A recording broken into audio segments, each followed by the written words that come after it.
They say some dresses are dangerous. Clara Bennett never believed it until the night she wore crimson to a penthouse party and caught the attention of Adrian Volkov, the city's most feared mafia boss. His warning was delivered with a smile that didn't reach his eyes. Walk past me in that dress again, and you won't make it to the balcony. She thought he was flirting. He was declaring ownership. What followed wasn't a love story. It was a war. And Clara, the girl no one ever noticed, became the only thing a killer couldn't afford to lose. If you want to see how far this story of danger and obsession goes, stay until the end, hit that like button, and comment your city so I can see how far Clara's journey has traveled across the world. The problem with being invisible your entire life is that when someone finally sees you, you don't know whether to run or stand still. Clara Bennett had spent 26 years perfecting the art of going unnoticed. She wasn't ugly, just unremarkable, in that particular way that made people's eyes slide past her in crowded rooms.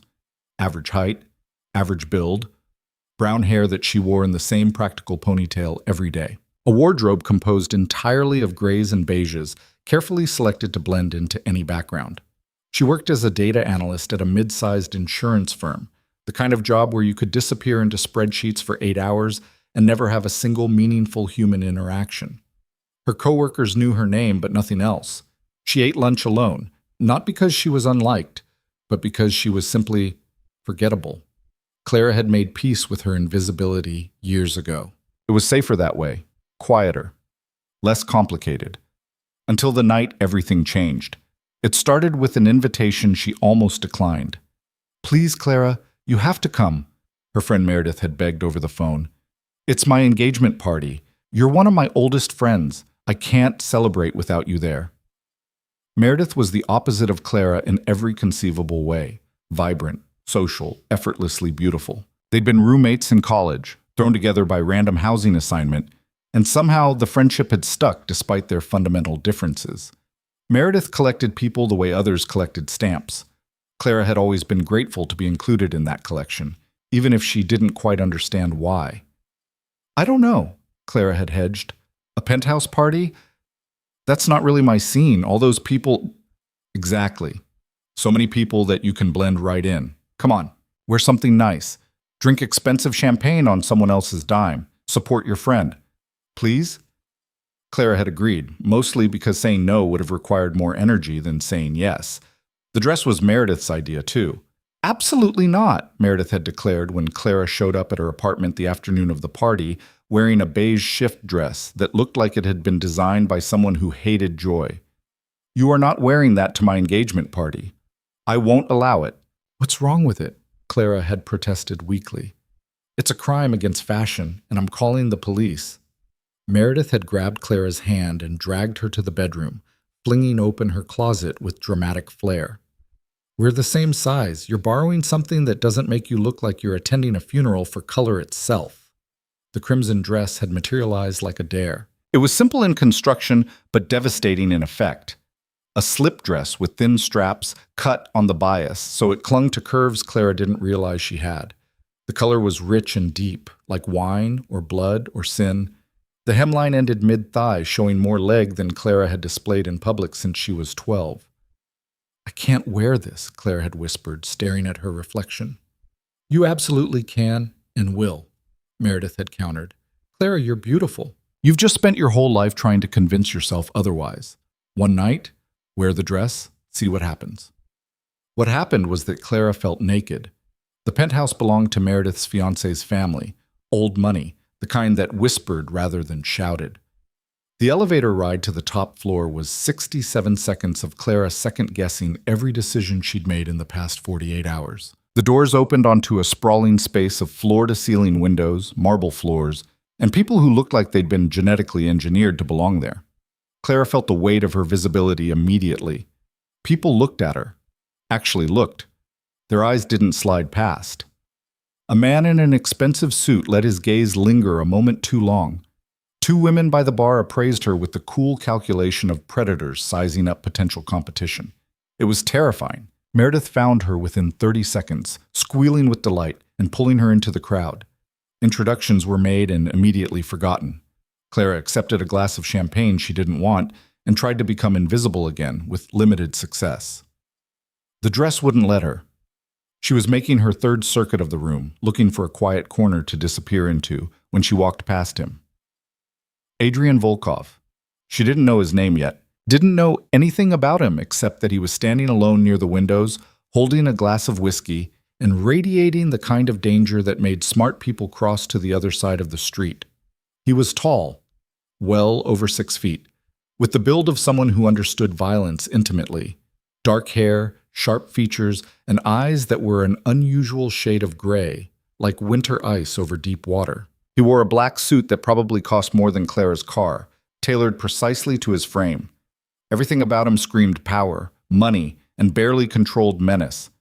Clara's first instinct was to avoid him entirely, but she was already committed to her trajectory across the room, and changing course would be obvious, awkward. So she did what she'd done her entire life. She put her head down and kept walking, trusting in her invisibility to protect her. Except she wasn't invisible anymore. Stop! The single word cut through the ambient noise of the party like a knife. It wasn't loud, but it carried absolute authority, the kind of voice that was accustomed to being obeyed without question. Clara's feet stopped moving before her brain caught up with the command. She turned slowly, confused, and found herself pinned by that ice-gray stare. Adrian Volkov was looking at her the way a wolf looks at prey, with complete focus, calculating distance and trajectory, and exactly how long it would take to close the gap between them. "Come here," he said quietly. It wasn't a request. Clara's pulse kicked into high gear. Every instinct screamed at her to run, but her legs wouldn't cooperate.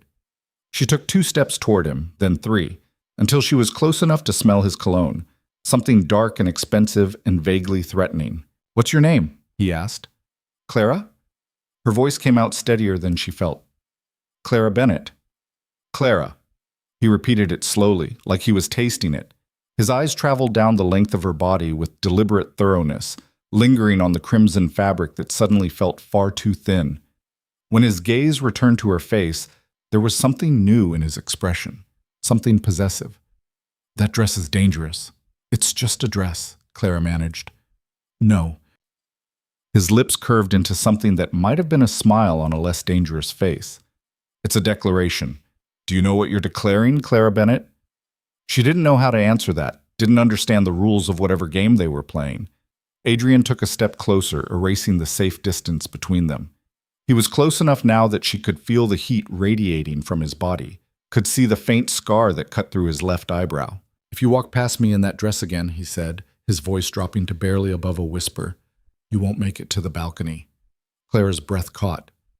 "Is that a threat?" "It's a promise." His eyes held hers, unblinking. "Go back to wherever you came from, Clara. This party isn't for you." The dismissal stung more than it should have. Clara felt her face flush.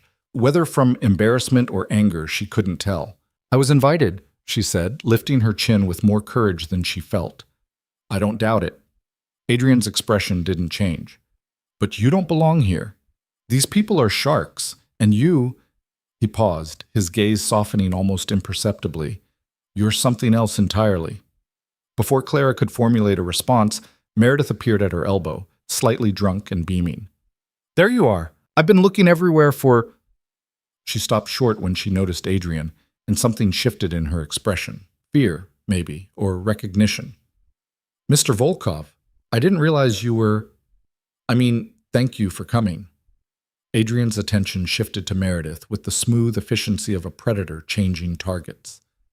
"Congratulations on your engagement," he said, his voice perfectly cordial now, all trace of menace carefully concealed. "Your fiancé is a lucky man." "Thank you," Meredith said, her grip tightening on Clara's arm. "That's very kind. Clara, can I borrow you for just a moment?" She didn't wait for an answer, physically steering Clara away from Adrian and toward the opposite side of the room. Once they were safely distant, Meredith's smile dropped. "What the hell were you doing talking to Adrian Volkov?" she hissed. "Who?" "Adrian Volkov." Meredith glanced over her shoulder as if checking whether he could hear them. "Clara, God, how do I explain this? He's not a good person. Like, seriously not good. Dangerous not good." "What do you mean, dangerous?" Meredith lowered her voice even further.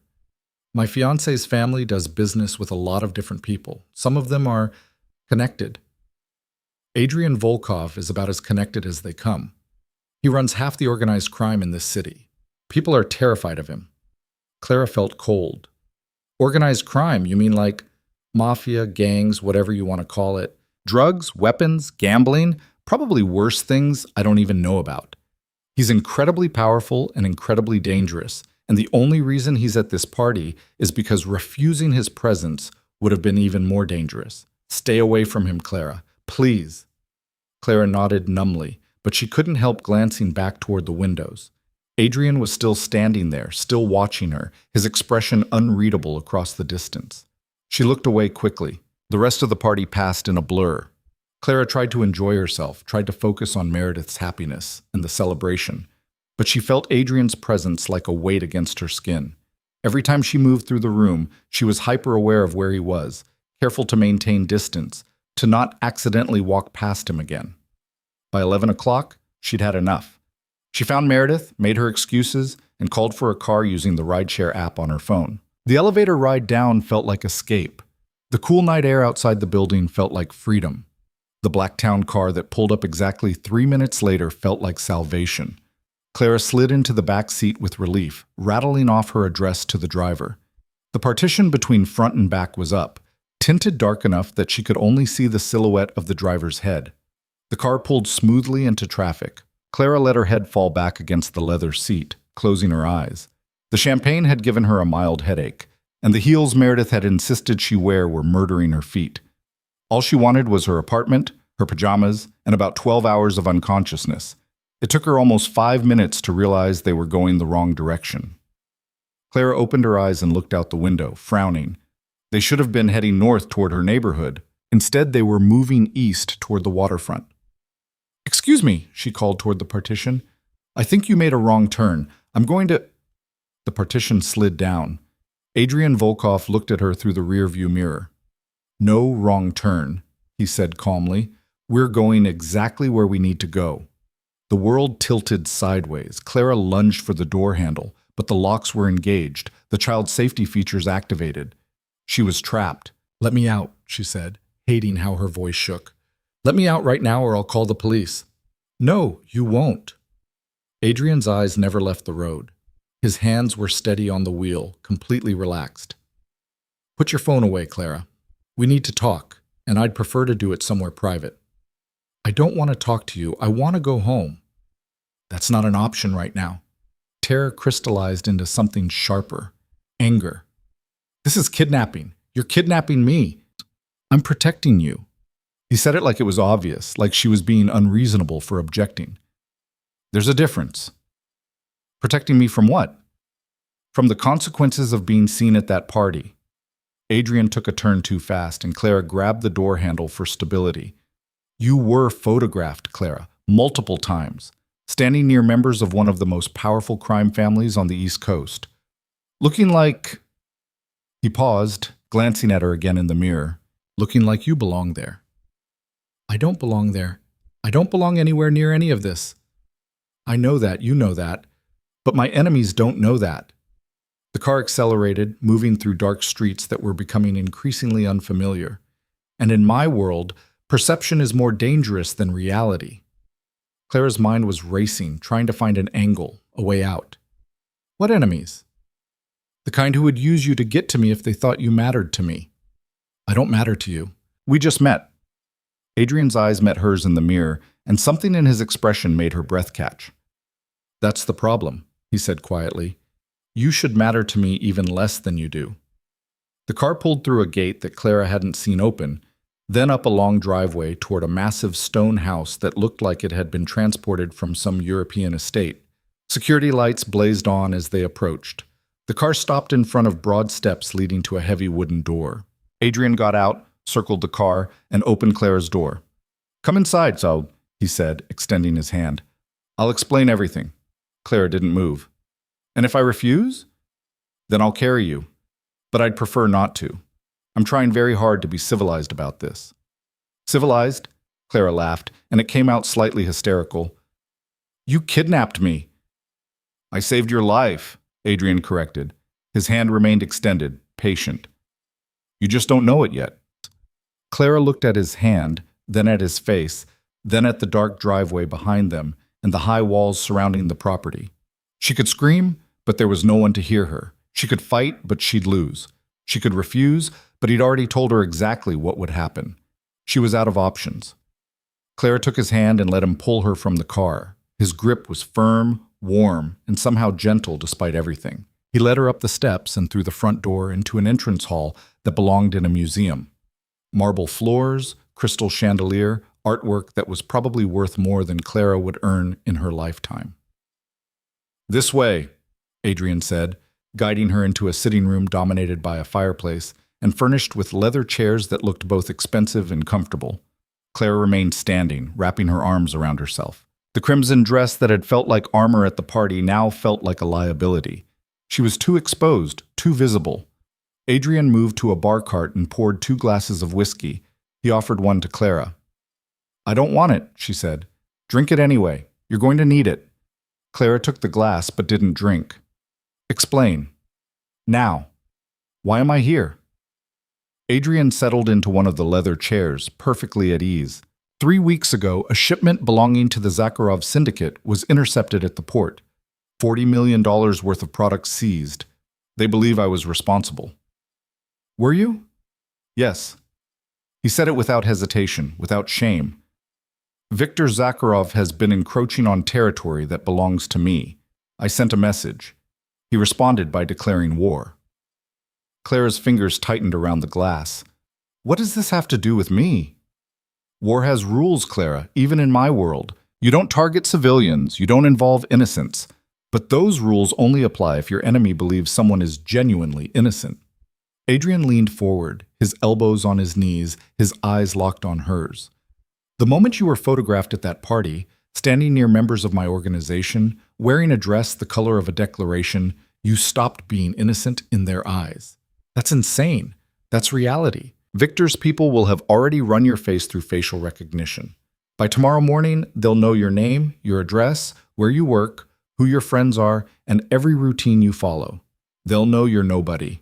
But they'll also know you were at that party, and that's enough." The glass slipped from Clara's hand, shattering against the floor. Whiskey spread across marble in a dark stain. Adrian didn't move.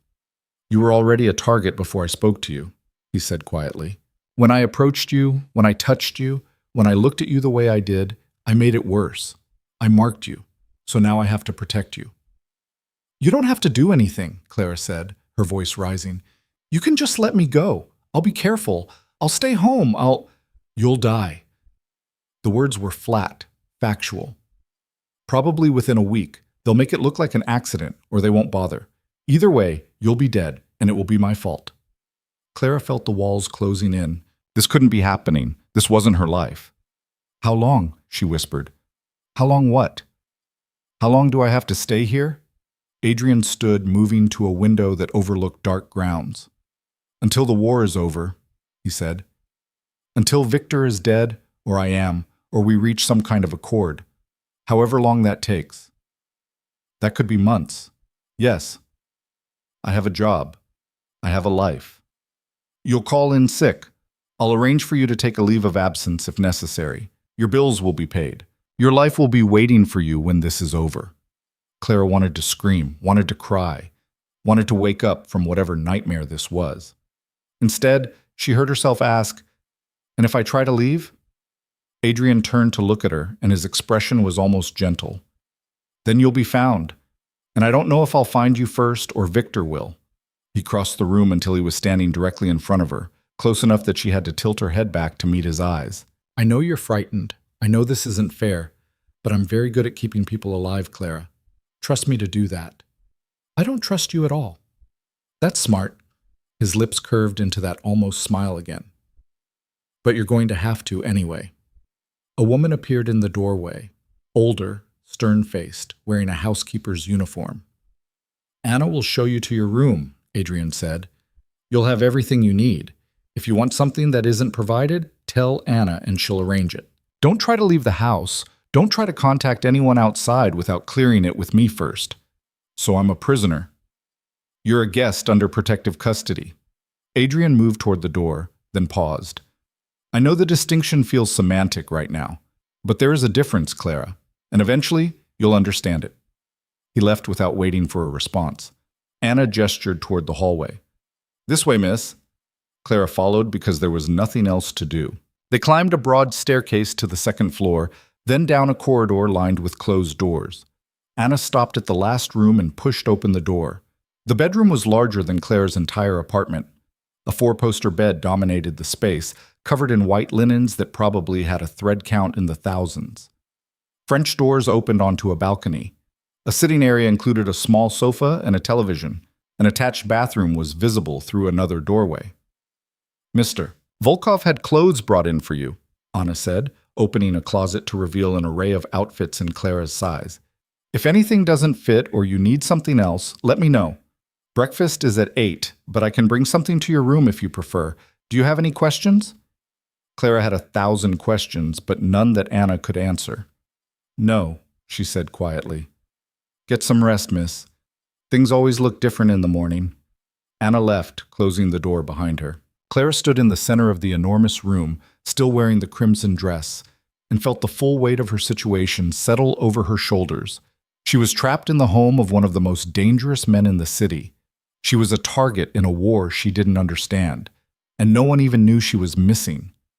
Clara moved to the French doors and stepped out onto the balcony. The grounds below were dark except for security lights along the perimeter. High walls, cameras, guards probably. Escape would be impossible.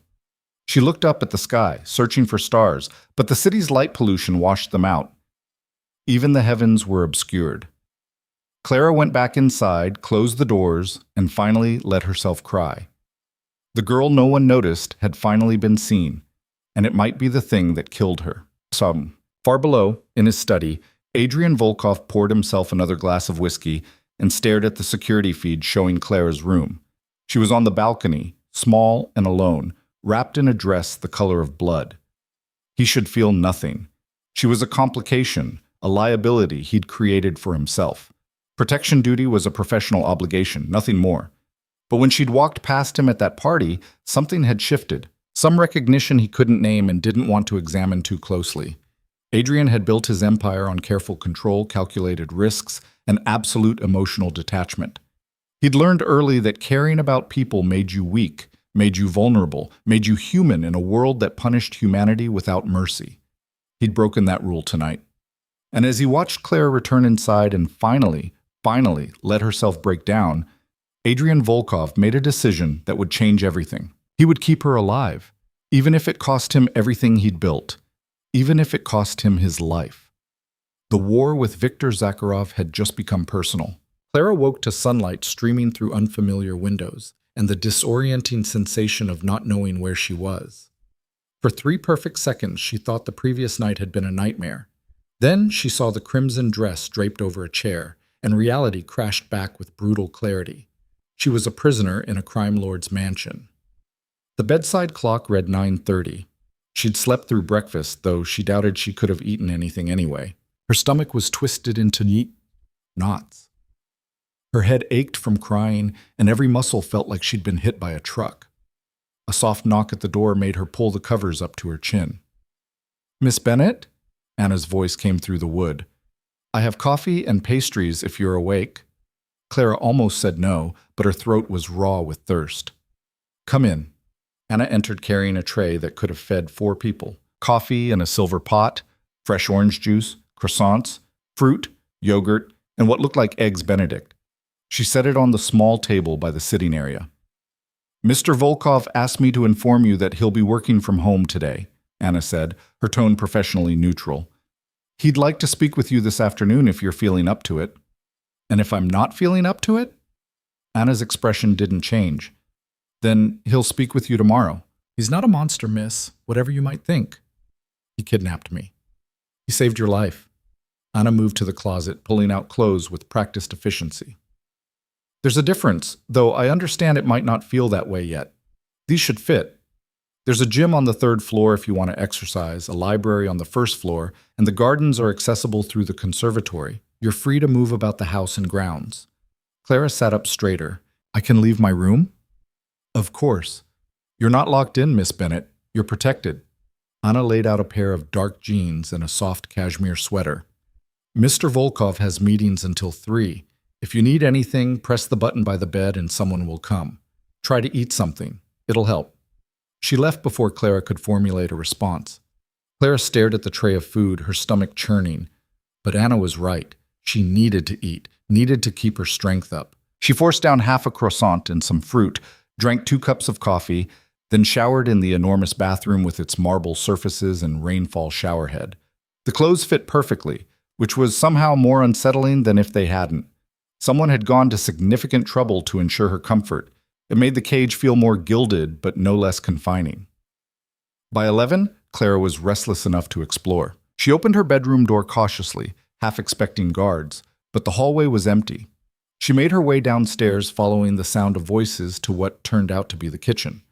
A man in his 50s with salt and pepper hair was arguing with a younger woman about vegetables. "I'm telling you, the carrots are too soft," the woman was saying in accented English. "You know Mr. Volkov doesn't like them overcooked." "Then you cook them," the man shot back. "I have 12 things happening on this stove and—" He stopped when he noticed Clara in the doorway.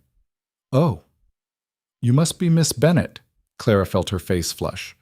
"I'm sorry, I didn't mean to intrude." "No intrusion." The man wiped his hands on his apron.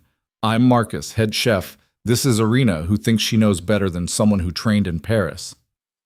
"I trained in Moscow," Irina countered, "which is why I know carrots should have texture." Clara couldn't help it. She smiled. The normalcy of their bickering was absurdly comforting. "Are you hungry?" Marcus asked. "Anna said you didn't eat much breakfast." "I'm fine, thank you." "That's not what I asked." Marcus was already moving, pulling things from the refrigerator. "You're too thin. Sit. I'll make you lunch." "Really, I don't need—" "Sit." It was said kindly but firmly, in a tone that suggested arguing would be futile. Clara sat at the kitchen island and watched Marcus work with the fluid efficiency of someone who'd spent decades perfecting his craft. Within minutes, a sandwich materialized in front of her. Fresh mozzarella, tomatoes, basil, and some kind of spread she couldn't identify on bread that was clearly homemade. "Eat," Marcus commanded. Clara took a bite and nearly moaned. It was possibly the best sandwich she'd ever tasted. "See?" Marcus looked satisfied. "Always listen to the chef." "Marcus has an ego the size of this house," Irina said, but she was smiling. "But he's not wrong about the food." Clara ate slowly, listening to Marcus and Irina fall back into their comfortable argument. It was strange being in this place that was equal parts fortress and home, surrounded by people who worked for a man who'd abducted her, but treated her like a guest. "Can I ask you something?" Clara said when she'd finished the sandwich. Marcus and Irina exchanged glances. "You can ask," Marcus said carefully. "Can't promise we'll answer." "How long have you worked for him? For Adrian?" 12 years, Baum, Marcus said. "Since he bought this house." 7 for me, Irina added. "And he's— what's he like? As an employer?" Another exchanged glance. "Fair," Marcus said finally. "Demanding, but fair. Pays well. Treats the staff with respect, which is rarer than you'd think in this world." "He's also terrifying when he wants to be," Irina added bluntly, "but he's never terrifying without reason. If Mr. Volkov says you're under his protection, you're safer here than anywhere else in the world." Clara wanted to argue, but something in Irina's eyes made her reconsider. There was absolute conviction there, earned through years of experience. "Thank you," Clara said quietly. "For the sandwich, for being kind." "Kindness costs nothing," Marcus said. "And you look like you could use some." Clara spent the afternoon in the library, a 2-story room with floor-to-ceiling shelves and a rolling ladder that looked like something from a movie. She tried to read but couldn't focus, her mind spinning through impossible scenarios and increasingly desperate escape plans. At precisely 3 o'clock, Anna appeared in the doorway. "Mr. Volkov will see you now, miss." Clara's pulse jumped. "Where?" "His study. Follow me." They walked through corridors Clara was already starting to recognize, stopping at a heavy wooden door. Anna knocked once, then opened it without waiting for a response. Adrian's study was exactly what Clara would have expected. Dark wood, leather furniture, shelves lined with books that looked read rather than decorative. Floor-to-ceiling windows overlooked the grounds. Adrian sat behind a massive desk, reading something on a tablet. He looked up when Clara entered, and she was struck again by the intensity of his gaze. "Thank you, Anna," he said. "Close the door." Anna withdrew, leaving Clara alone with him. "Sit," Adrian said, gesturing to a chair across from his desk. Clara remained standing. "I'd rather stand." "Suit yourself." He set the tablet aside and leaned back in his chair, studying her. "You look better. Did you sleep?" "Eventually." "And the room? Everything you need?" "The room is fine. The whole house is fine. It's a beautiful prison." Adrian's jaw tightened slightly. "I understand you're angry." "Do you?" Clara felt her temper rising. "Do you really? Because you kidnapped me, told me my life is in danger, and now I'm trapped here while you wage some kind of war I don't understand and didn't ask to be part of." "You're right." The admission surprised her. "You didn't ask for any of this. But that doesn't change the reality of your situation." "Then change my situation." "Let me go. I'll disappear. I'll leave the city, change my name. They'd find you." Adrian stood, moving to the windows. "Viktor Zakharov has resources you can't imagine. Contacts in law enforcement, facial recognition software, people in every major city on the East Coast. You'd last maybe a month before someone recognized you from the photos." "You don't know that." "I do know that." He turned to face her. "This is what I do, Clara. I know how these people think because I am one of these people. And I'm telling you that running would be suicide." Clara wrapped her arms around herself. "So what am I supposed to do? Just stay here forever?" "Not forever, just until it's safe." "When will that be?" "I don't know yet." Adrian crossed to the desk, pulling out a folder. "But I'm working on it. In the meantime, I need you to understand something." He opened the folder and spread out several photographs. Clara stepped closer despite herself. The photos showed the party from the night before, taken from various angles. And there she was, over and over, talking to Meredith, standing near the windows, walking through the crowd. In several shots, Adrian was visible in the background or approaching her. "These were taken by Victor's surveillance team," Adrian said.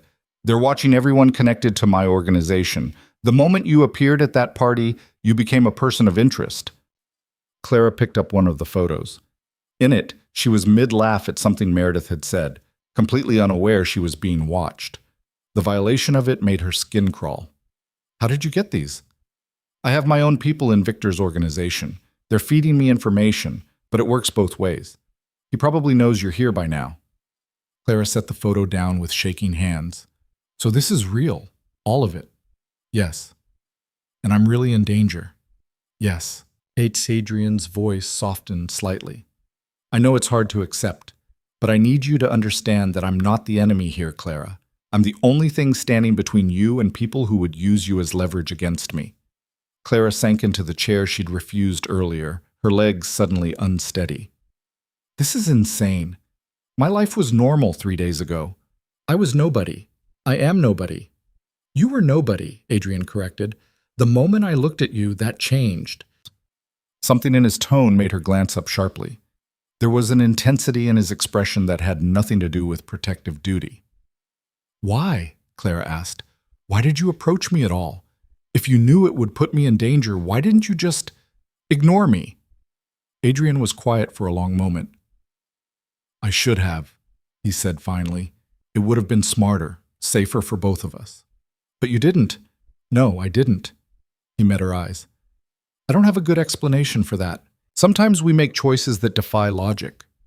The air between them felt suddenly charged, heavy with things unsaid. Clara looked away first. "How long have you been doing this?" she asked. "This criminal empire thing?" "Since I was 16. Adrian returned to his chair. "My father ran the organization before me. I inherited it when he died." "You didn't have a choice?" "Everyone has choices, Clara. I made mine." "Do you regret it?" The question seemed to surprise him. "Some days. Not often enough, probably." He paused. "Why do you ask?" "Because you don't seem like a monster. And I'm trying to understand how someone who's not a monster ends up doing monstrous things." Adrian's laugh was bitter. "That's the mistake people make. Thinking monsters look different than everyone else. The truth is, we all make compromises. Draw lines we swear we'll never cross, then cross them anyway. The only difference is how far we're willing to go. Where's your line? He looked at her for a long moment. I don't hurt innocents, he said finally. I don't traffic in people. I don't target families. Beyond that, he shrugged, the lines get blurry. You kill people. Yes. The blunt admission should have horrified her, but Clara found herself asking, does it bother you? Killing people who are trying to kill me or mine? No. Adrian leaned forward. Does that make me a monster in your eyes? I don't know yet, Clara said honestly. Ask me again when I've had more time to think about it. Something that might have been respect flickered across Adrian's face. Fair enough. A knock at the door interrupted them. A man entered without waiting for permission. Tall, broad-shouldered, with a scar running down his left cheek. We have a problem, he said, then stopped when he noticed Clara. Sorry, didn't know you had company. This is Dimitri, Adrian said to Clara. My head of security. Dimitri, this is Clara Bennett. You can speak freely in front of her. Dimitri's eyebrows rose, but he didn't comment. Victor's people hit one of our warehouses an hour ago. 4 dead, 3 wounded. They took everything.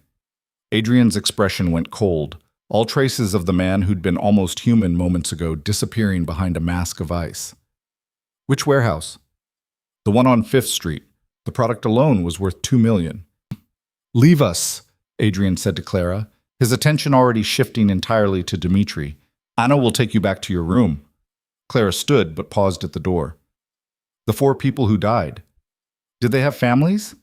Adrian looked at her sharply. Why? Because I want to know if this war you're fighting has actual casualties or if it's just property damage. 3 had families, Dimitri answered when Adrian didn't. Wives, kids. We'll take care of them. Clara nodded and left, her mind reeling. 4 people dead.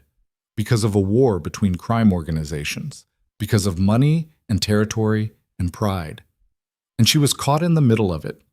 Anna was waiting in the hallway, as if she'd known Clara would need an escort. They walked in silence back to Clara's room. Will it always be like this? Clara asked when they reached her door. People dying? Anna's expression was carefully neutral. War is always bloody, miss. The only question is how long it lasts and how many people it costs. That night, Clara couldn't sleep. She paced her room, tried to read, attempted to watch television, but nothing could quiet her racing thoughts. Around midnight, she gave up and ventured into the hallway. The house was quiet, but not silent. She could hear muffled voices from somewhere below, footsteps on another floor. She wandered down the stairs, drawn by instinct more than intention, and found herself outside Adrian's study. The door was cracked open, lamplight spilling into the hallway. Through the gap, she could see Adrian at his desk, still working. He'd loosened his tie and rolled up his sleeves, and there was a weariness in his posture that hadn't been there earlier. Clara knew she should go back to her room, but instead she knocked softly. Come in, Adrian said without looking up. She pushed the door open. I can't sleep. Adrian glanced up, and something in his expression shifted when he saw her. Neither can I, apparently. He gestured to the chair across from his desk. Want company in our insomnia? Clara sat, pulling her knees up to her chest. She was wearing pajamas Anna had provided. Soft cotton pants and a matching top that were far nicer than anything she'd owned before. I keep thinking about those 4 people who died, she said, and their families. Don't. Adrian's voice was firm. This isn't your burden to carry. Isn't it? I'm part of this now. You said so yourself. You're a victim of circumstances, Clara, not a participant. There's a difference? Adrian set down his pen. Yes, a significant one. He poured himself a glass of whiskey from the decanter on his desk. Want one? I don't really drink. Neither did I before I took over this organization. He poured a second glass anyway and slid it across the desk. It helps sometimes, dulls the sharp edges. Clara took the glass but didn't drink immediately. Do you think about them? The people who die because of this? Every single one, Adrian said quietly. I might be a lot of things, Clara, but I'm not numb. Every death weighs on me. Every family destroyed. Every consequence of my choices. Then why keep doing it? Because stopping would mean losing everything I've built. And everything I've built keeps thousands of people employed, fed, protected. My organization isn't just crime, Clara. It's infrastructure. Take it away, and you create a power vacuum that would destroy this city. That's a convenient rationalization. Maybe, but it's also true. Adrian took a long drink. I'm not asking you to understand it.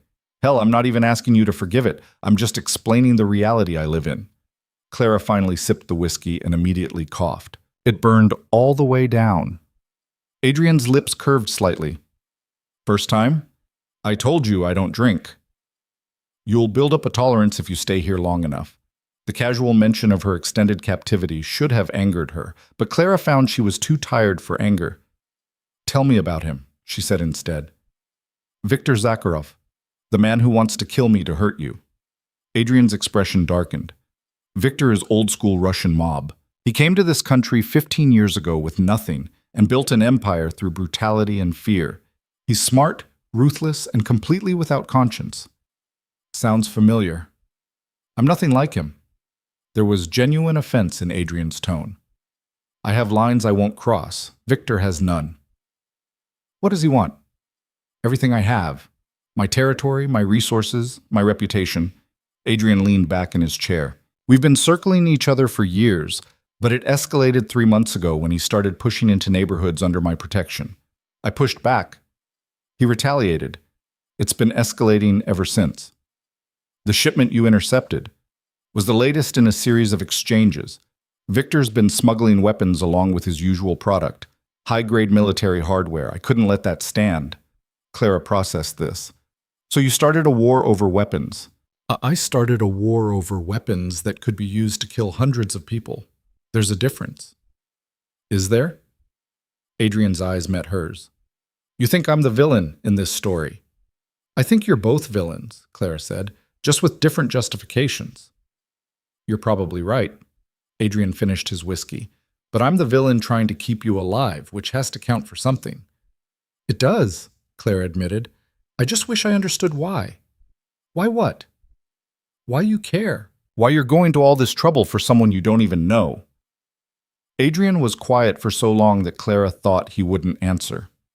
When he finally spoke, his voice was carefully controlled. When you walked past me at that party, something shifted. I can't explain it better than that. You looked at me like I was just a man, not a monster or a king or a weapon, just a man. And for about 3 seconds, I believed it. Clara's breath caught. Adrian, I know it's not rational. I know it's dangerous for both of us. But when I saw those surveillance photos, when I realized what it meant for you, he shook his head. I couldn't let it happen. Whatever this is between us, whatever it becomes or doesn't become, I couldn't let you die because I was too selfish to walk away. The confession hung in the air between them, raw and honest. I should go back to my room, Clara whispered. Probably. Neither of them moved. This is a terrible idea, Clara said. The worst, Adrian agreed. You're a criminal.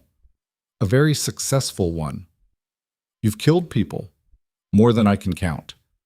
I should hate you. You probably should. Clara stood and Adrian rose with her. They were close enough now that she could see the flecks of darker gray in his eyes, could smell his cologne mixed with whiskey. I don't hate you, she said quietly. I don't know what I feel, but it's not that. Adrian's hand lifted as if to touch her face, then stopped halfway. Clara, if I touch you right now, it changes everything. You understand that? I know. Once that line is crossed, I can't uncross it. I won't be able to think of you as just someone under my protection. You'll become something more, something dangerous. More dangerous than being a target in a mob war? Infinitely. His hand was still suspended between them, trembling slightly with restraint. Because at least with Viktor, I know the rules. This is uncharted territory. Clara should have stepped back, should have returned to her room, maintained the distance that would keep things simple. Instead, she closed the gap between them and pressed her palm against his. Adrian's fingers curled around hers, his grip strong but careful, like he was holding something precious that might shatter. You're making this very difficult, he said, his voice rough. Good, Clara whispered. You kidnapped me. You deserve some difficulty. And then, because the night had already gone strange and dangerous and completely off the rails, Clara rose on her toes and kissed him. For a heartbeat, Adrian was completely still, shocked into immobility. Then his free hand came up to cup the back of her head, and he kissed her back with an intensity that stole her breath. It wasn't gentle. It was fierce and demanding and edged with desperation, like they were both drowning and this was their only source of air. Adrian's fingers tangled in her hair, and Clara's hands fisted in his shirt, pulling him closer. When they finally broke apart, both breathing hard, Adrian rested his forehead against hers. "This is insane," he muttered. "Completely," Clara agreed. "We barely know each other. I know you're dangerous and damaged and probably terrible for me. That's the most accurate assessment anyone's ever made. I also know that when you look at me, I feel seen, really seen, for the first time in my life." Adrian pulled back just enough to meet her eyes. "Clara, I need you to understand something. If this continues, if we do this, I become even more of a liability to you. Victor will use it. My enemies will use it. You'll never be safe. I'm already not safe. It will get worse." "Maybe." Claire's hands were still fisted in his shirt, keeping him close. "But maybe it'll also be worth it." Adrian's laugh was shaky. "You have terrible survival instincts." "Apparently." He kissed her again, softer this time, but no less intense.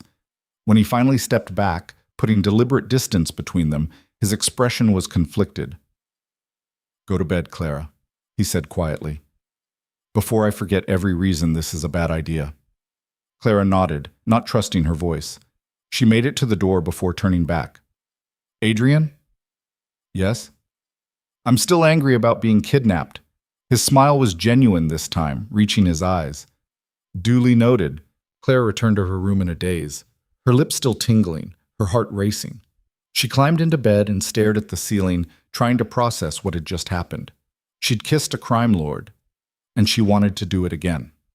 Somewhere in the house below, Adrian Volkov sat in his study and made a series of phone calls that would reshape the landscape of the ongoing war. If Victor wanted blood, Adrian would give him blood. If he wanted to escalate, they'd escalate. But Clara Bennett was off limits. That was the new line in the sand. And anyone who crossed it would learn exactly how dangerous Adrian Volkov could be when he had something worth protecting. The next morning arrived with the kind of awkwardness that only comes from kissing someone you're supposed to fear and then retreating to separate corners like teenagers who've violated curfew. Clara heard Adrian leave the house early, his voice carrying up through the floors as he gave instructions to Dmitri. She stayed in her room until she was certain he was gone, then ventured downstairs to find Marcus already cooking breakfast. "You look tired," he observed, sliding a plate of eggs and toast in front of her. "Trouble sleeping?" "Something like that," Clara muttered, wondering if her face betrayed exactly what kind of trouble she'd gotten into the night before. If Marcus suspected anything, he was tactful enough not to mention it. He simply poured her coffee and returned to his cooking, humming something that sounded vaguely Russian. Clara spent the morning in the library again, this time actually managing to read. She'd found a worn copy of Anna Karenina tucked between newer volumes and lost herself in Tolstoy's world, grateful for the distraction from her own increasingly complicated reality. Around noon, Anna appeared with news that made Clara's stomach drop. "Mr. Volkov called. He'll be bringing guests for dinner tonight and would like you to join them." Clara looked up from her book. "Guests? What kind of guests?" "Business associates." Anna's tone suggested that was all the information Clara would be getting. "He asked that you wear something appropriate. I've laid out options in your room." "Anna, I don't think—" 7 o'clock in the formal dining room, Anna said, already retreating. "Please don't be late, miss. Mr. Volkov dislikes unpunctuality." Clara returned to her room to find 3 dresses hanging in the closet, each more intimidating than the last. She chose the simplest option, a navy dress with long sleeves and a modest neckline that made her feel slightly less exposed than the alternatives. By 6:30, she was pacing her room, anxiety building with each passing minute. What was Adrian thinking, parading her in front of his associates? Was this some kind of test? A statement? Or was he simply keeping her close because after last night, distance felt impossible? At precisely 7 o'clock, Clara forced herself downstairs. Voices carried from the dining room. Male, speaking in a mixture of English and what sounded like Russian. She paused outside the door, gathering courage. "You can do this," she whispered to herself. "It's just dinner." She pushed open the door. The dining room was stunning. a long table set with crystal and china, candles casting warm light over everything. 6 men sat around the table, and every single one of them turned to look at her when she entered. Adrian rose from his seat at the head of the table, his expression unreadable. "Gentlemen," he said smoothly, "this is Clara Bennett. Clara, these are business associates of mine. Please, sit." He gestured to the empty chair on his right, a position of significance that wasn't lost on anyone in the room.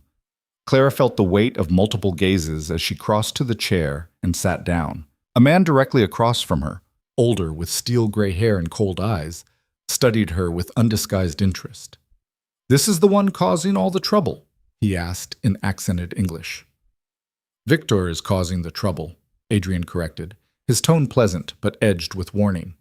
"Clara is simply caught in the crossfire." "Interesting choice of words." The man's smile didn't reach his eyes. "I am Sergei Volkov, Adrian's uncle." Clara's surprise must have shown because Sergei laughed. "He didn't tell you he had family? My nephew likes to keep his cards close." Sergei leaned back in his chair. "Tell me, Miss Bennett, how are you finding your accommodations?" "Luxurious," Clara said carefully, "for a prison." The table went silent. Adrian's jaw tightened, but Sergei laughed again, this time with genuine amusement. "She has spirit. I like that." He raised his glass toward Adrian. "Much better than the last one." "There was no last one," Adrian said coldly. "And Clara is under my protection, Uncle. I expect everyone at this table to remember that." The message was clear, and the men around the table nodded their understanding.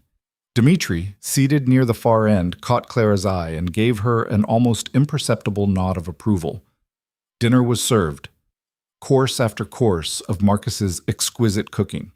The conversation flowed in multiple languages, sometimes including Clara, often not. She picked up enough to understand they were discussing territory, shipments, and something about a warehouse fire that might have been accidental, but probably wasn't. "The question," said a younger man with a scar across his knuckles, "is whether we escalate or negotiate." "There's no negotiating with Victor," Dmitri said flatly. "He wants everything or nothing." "Then we give him nothing," Sergei declared. "We hit him where it hurts, his operations at the port, his clubs downtown. Make him bleed until he comes begging for terms." "That's a dangerous game," another man warned. "Victor has connections we don't fully understand yet. Foreign backers, possibly governmental protection." Adrian had been quiet through most of this exchange, but now he leaned forward. "We don't escalate blindly," he said, his voice cutting through the debate. "We respond strategically. Victor's strength is his unpredictability. Our strength is precision. We choose our targets carefully and make each strike count." "And what about her?" Sergei jerked his chin toward Clara. "Victor knows she's here. He'll use that knowledge." "Let him try." The menace in Adrian's tone made Clara's skin prickle. "Anyone who touches Clara answers to me personally." The promise hung in the air, heavy with implied violence. Clara set down her fork, her appetite gone. These men were discussing war like it was a business transaction, weighing lives against profits with casual indifference. And she was sitting among them, marked as Adrian's weakness, a vulnerability that could be exploited. "Excuse me," she said quietly, pushing back from the table. "I need some air." Adrian started to rise, but she shook her head. "Please, just give me a moment." She left before he could protest, escaping through the conservatory to the gardens beyond. The night air was cool against her flushed skin.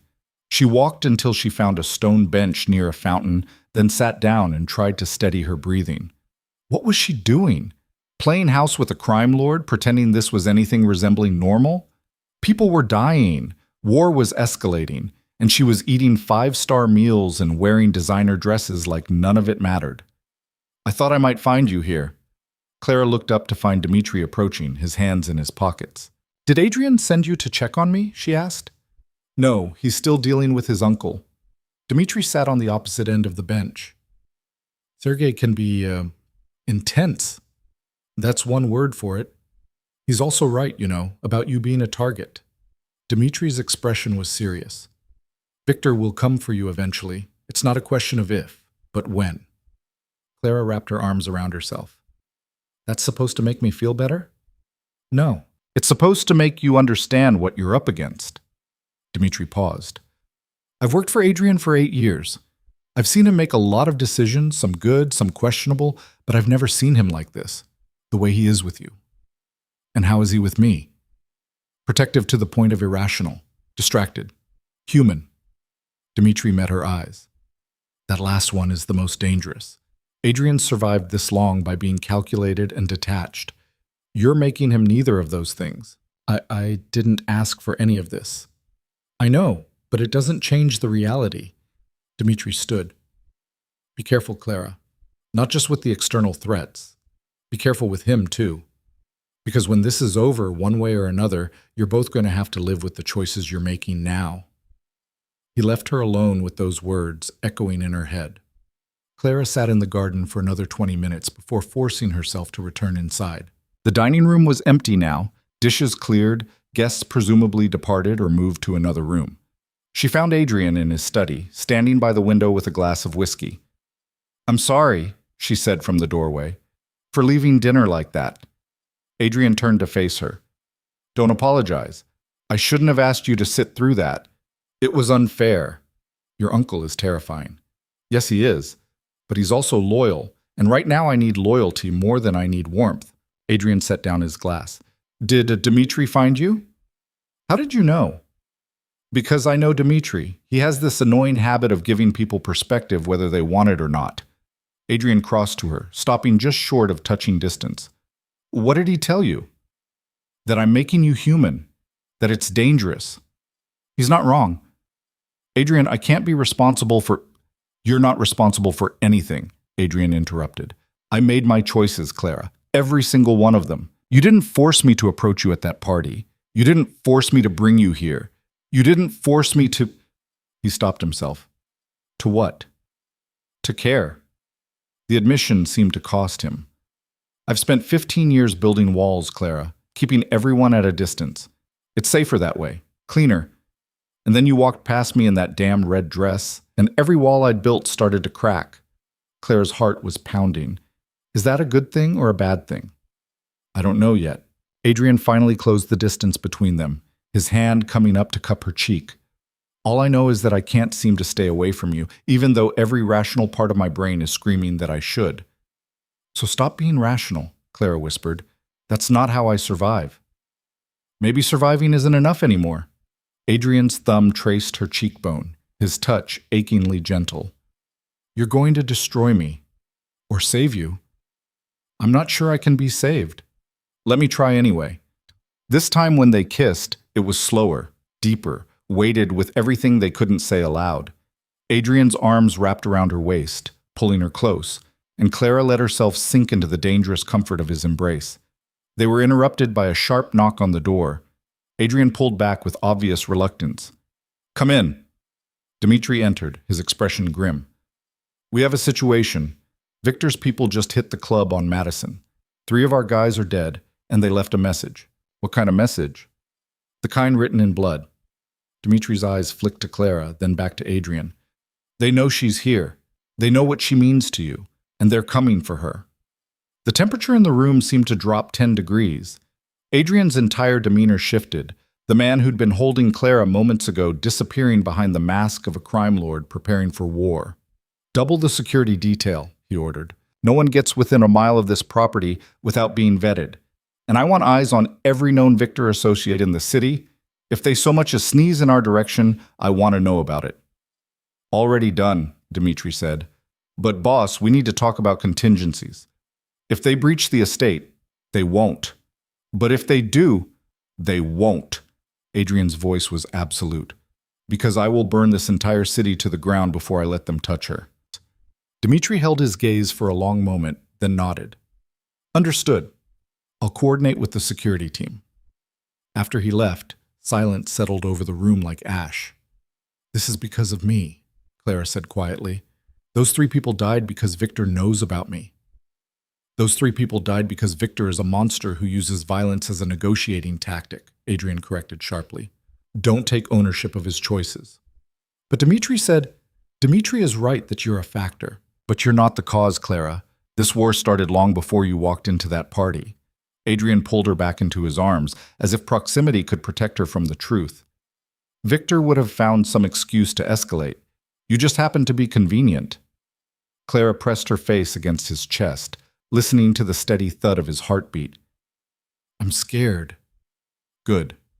Fear keeps you alert. His hand stroked her hair. But I need you to trust me too. Can you do that?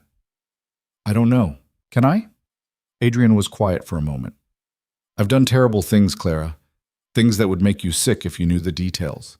I've hurt people, killed people, destroyed lives in service of building my empire. I'm not a good man. I know that. But I swear to you, on everything I have and everything I am, that I will keep you alive. No matter what it costs me, no matter who I have to destroy. You will survive this. The fierce certainty in his voice should have comforted her. Instead, it terrified her, because she understood the implications. Adrian would wage total war to protect her, would sacrifice anything and anyone, would become the monster he claimed not to be. All for a woman he barely knew. Come on, Adrian said, releasing her reluctantly. I'm putting you in one of the secure rooms on the 3rd floor. Reinforced walls, separate security system, direct line to the panic room if something goes wrong. You really think they'll try to get inside? I think Victor is desperate, and desperate men do stupid things. Adrian took her hand, lacing their fingers together, but he's going to learn that some targets are too costly to pursue. The secure room turned out to be less prison-like than Clara had feared. It was smaller than her previous bedroom, but well-appointed, with a comfortable bed, a television, and a bathroom. The windows were bulletproof glass, and she noticed cameras in every corner. I know it's not ideal, Adrian said, watching her take in the space, but it's safer. The security team monitors these feeds 24/7, so I have no privacy. The bathroom camera is motion-activated and only records if there's an intrusion. Otherwise, it's turned off. He gestured to a red button by the bed. That's the panic button. Press it, and this entire room locks down while help is dispatched. Don't hesitate to use it if you hear or see anything suspicious. Clara nodded, feeling the weight of her situation settle over her shoulders once again. Will you stay, just for a little while? Adrian glanced at his watch, clearly torn between duty and desire. I have calls to make, people to coordinate with. Please. Clara hated how small her voice sounded. I know you have responsibilities. I don't want to be alone right now. The conflict on Adrian's face was almost painful to watch, but finally he nodded. 30 minutes, he said. Then I really do have to go. They sat together on the bed, Clara tucked against Adrian's side, his arm around her shoulders. Neither of them spoke.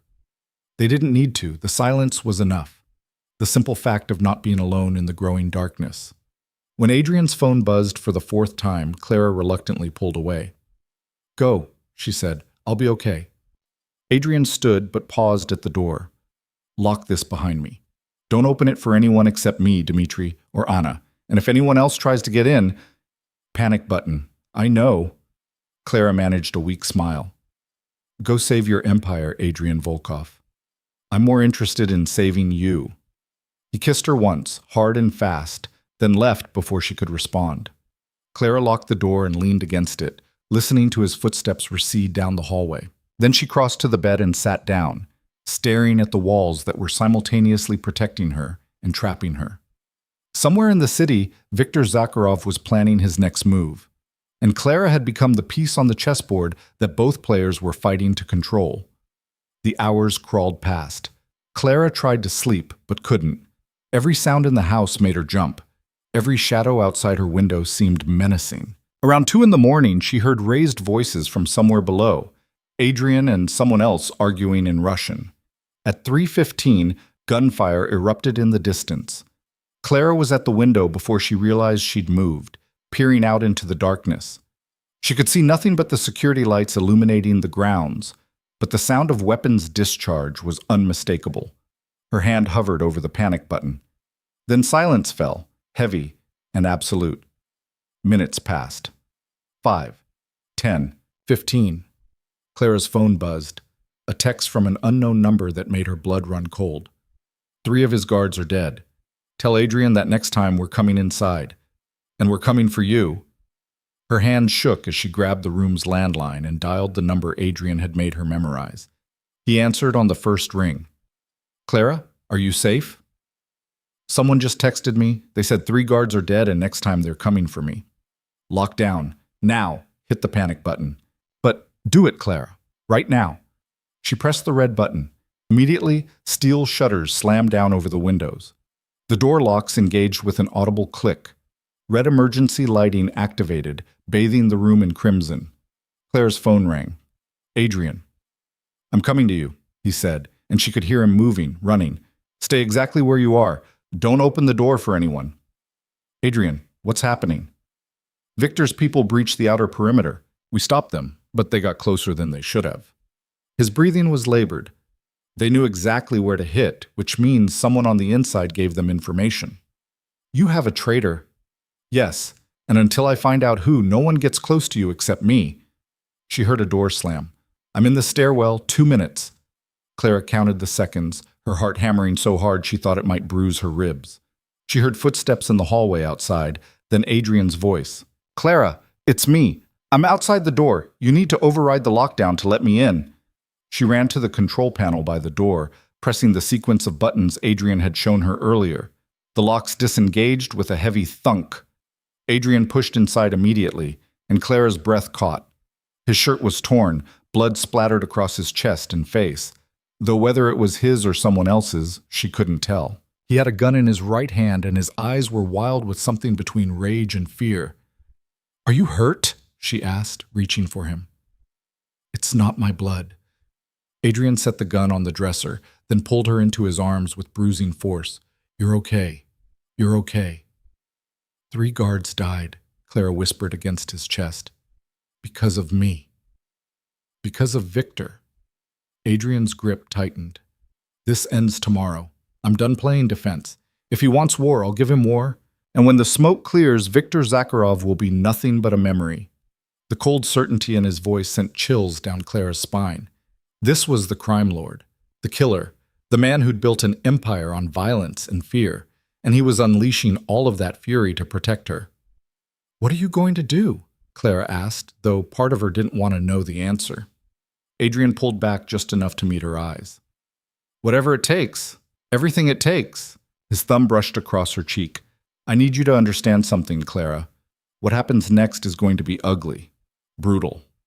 There will be casualties on both sides, and when it's over, you're going to know exactly what kind of monster I can be.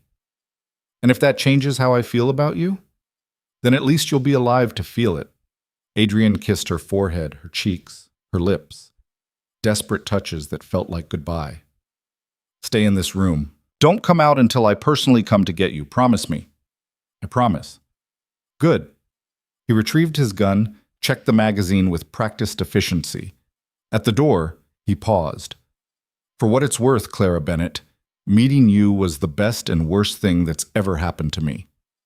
Adrian, but he was already gone, the door locking automatically behind him. Clara stood in the center of the red-lit room and realized with terrible clarity that the war had just escalated beyond anything she'd imagined, and tomorrow the city would burn. The hours that followed felt like waiting for an execution. Clara sat on the edge of the bed in her crimson-lit prison, listening to the sounds of preparation filtering through the walls. Footsteps in the hallways, doors slamming, voices speaking in clipped, urgent tones. The house had transformed from a gilded cage into a fortress, preparing for siege. She tried Adrian's phone 3 times. Each call went straight to voicemail. At dawn, Anna arrived with breakfast Clara couldn't eat and news that made her stomach turn. Mr. Volkov wanted me to inform you that he'll be gone for most of the day, Anna said, setting down a tray of coffee and pastries. He's attending to business matters that require his personal attention. Business matters, Clara repeated flatly. You mean he's going to war? Anna's expression remained neutral, but something flickered in her eyes. Mr. Volkov is doing what's necessary to ensure your safety and the stability of his organization. The specifics are not my place to discuss. How many people are going to die today, Anna? The older woman was quiet for a long moment. I don't know, miss, but I've worked for Mr. Volkov long enough to understand that when he makes a decision, he follows through completely. Whatever happens today, it will be decisive. After Anna left, Clara paced the small room like a caged animal. The steel shutters over the windows prevented her from seeing outside, and the red emergency lighting made everything feel surreal, nightmarish. She was trapped in a bubble, while somewhere in the city, Adrian was orchestrating violence she could only imagine. The morning crawled past with agonizing slowness. No updates came.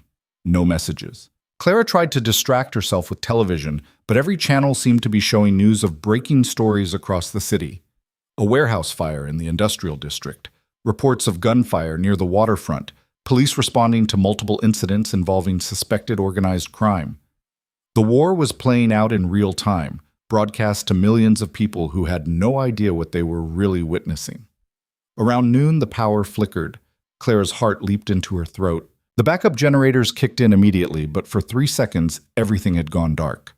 She grabbed her phone, checking for messages. Nothing from Adrian, but there was a new text from the unknown number that had threatened her the night before. "He can't protect you forever. When this is over, you're mine." Clara's hand shook as she deleted the message, but the words remained burned into her mind. Victor wasn't giving up. If anything, Adrian's offensive seemed to be making him more determined. She was reaching for the landline to call Dmitri when she heard it. Gunfire. Close. Not distant like the night before, but here, on the property. Clara ran to the panic button, her finger hovering over it, but hesitated. Adrian had said not to use it unless she was in immediate danger. Was this immediate danger, or just the security team responding to a threat? The gunfire intensified. Automatic weapons, the staccato rhythm unmistakable even to her untrained ears. Then shouting in Russian, commands being barked, someone screaming. Clara pressed the button. Nothing happened. She pressed it again, harder this time, panic rising in her chest. Still nothing. The backup system had failed. Whether through sabotage or malfunction, she was cut off from help. Clara grabbed her phone and dialed Adrian, straight to voicemail. She tried Dmitri, same result. Anna's number rang and rang without answer. The gunfire was getting closer. Clara looked around the room desperately, searching for anything she could use as a weapon. The best she could find was a heavy lamp, which she clutched with shaking hands as she backed into the corner farthest from the door. Footsteps thundered in the hallway outside. Multiple people, moving fast. Then silence. Clara held her breath, the lamp raised above her head. The door exploded inward with a deafening crash. 3 men in tactical gear poured into the room, weapons drawn. Clara screamed and hurled the lamp at the nearest one. It caught him in the shoulder, barely slowing him down. "Don't shoot her, you idiot!" one of them barked in accented English. "Victor wants her alive." Strong hands grabbed Clara, wrenching her arms behind her back. She fought, kicking and twisting, but they were professionals, and she was hopelessly outmatched. Something sharp pricked her neck, a needle, and the world immediately started to blur at the edges. "No," Clara gasped, her legs giving out. "No, please!" But consciousness was already slipping away, the room spinning into darkness as whoever had injected her caught her falling body. The last thing she heard was one of the men speaking into a radio. "Package secured. Extraction in progress. Tell Victor we'll be at the secondary location in 20 minutes. Then nothing. Clara woke to the smell of rust and mildew and the pounding ache of a sedative hangover. Her head felt like it had been filled with concrete, her mouth dry as sand. She tried to move and discovered her hands were zip-tied behind her back, secured to a metal chair. Panic flared hot and immediate. She forced her eyes open. The room was windowless, lit by a single bare bulb hanging from the ceiling. Concrete walls, water-stained and crumbling. A basement, maybe, or a warehouse. The floor was stained with things Clara didn't want to identify. A door opened behind her. Footsteps approached, unhurried and confident. "Miss Bennett." Finally awake. The voice was cultured, almost pleasant, with a Russian accent more pronounced than Adrian's. A man moved into her field of vision. Late 50s, silver hair, expensive suit that looked wrong in this squalid space. His eyes were the palest blue Clara had ever seen, and utterly devoid of warmth. "Victor Zakharov," Clara whispered, her voice hoarse. "Ah, so Adrian has spoken of me. I'm flattered." Victor pulled up a second chair, spinning it around to sit with his arms resting on the back. "I apologize for the accommodations. Not what you've grown accustomed to at Adrian's estate, I imagine. But this location serves its purpose."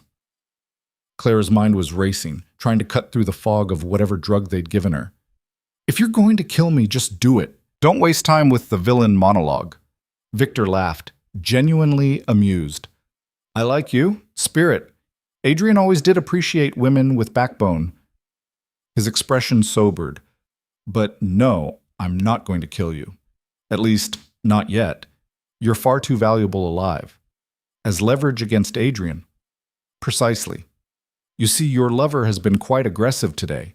3 of my warehouses burned, 2 of my lieutenants dead. He's even managed to turn some of my own people against me.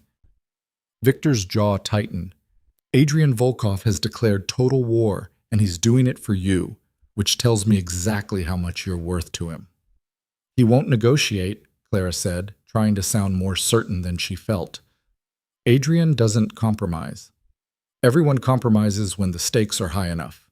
Victor pulled out his phone, swiped through to a video, and held it up for Clara to see. The footage showed Adrian's estate, or what was left of it. Smoke poured from multiple windows. Emergency vehicles clustered around the perimeter. Bodies covered with sheets lay scattered across the front lawn. Clara's breath caught. You're lying. That's not 20 minutes ago, Victor interrupted. While you were being extracted, I had a secondary team hit the estate. 40 men with enough firepower to level a small country. Most of Adrian's security detail is dead or wounded. The house itself is badly damaged. He paused. Your friend Anna didn't make it. I'm told she died defending your empty room, which was rather pointless of her. Tears burned Clara's eyes. Anna, who had shown her nothing but kindness.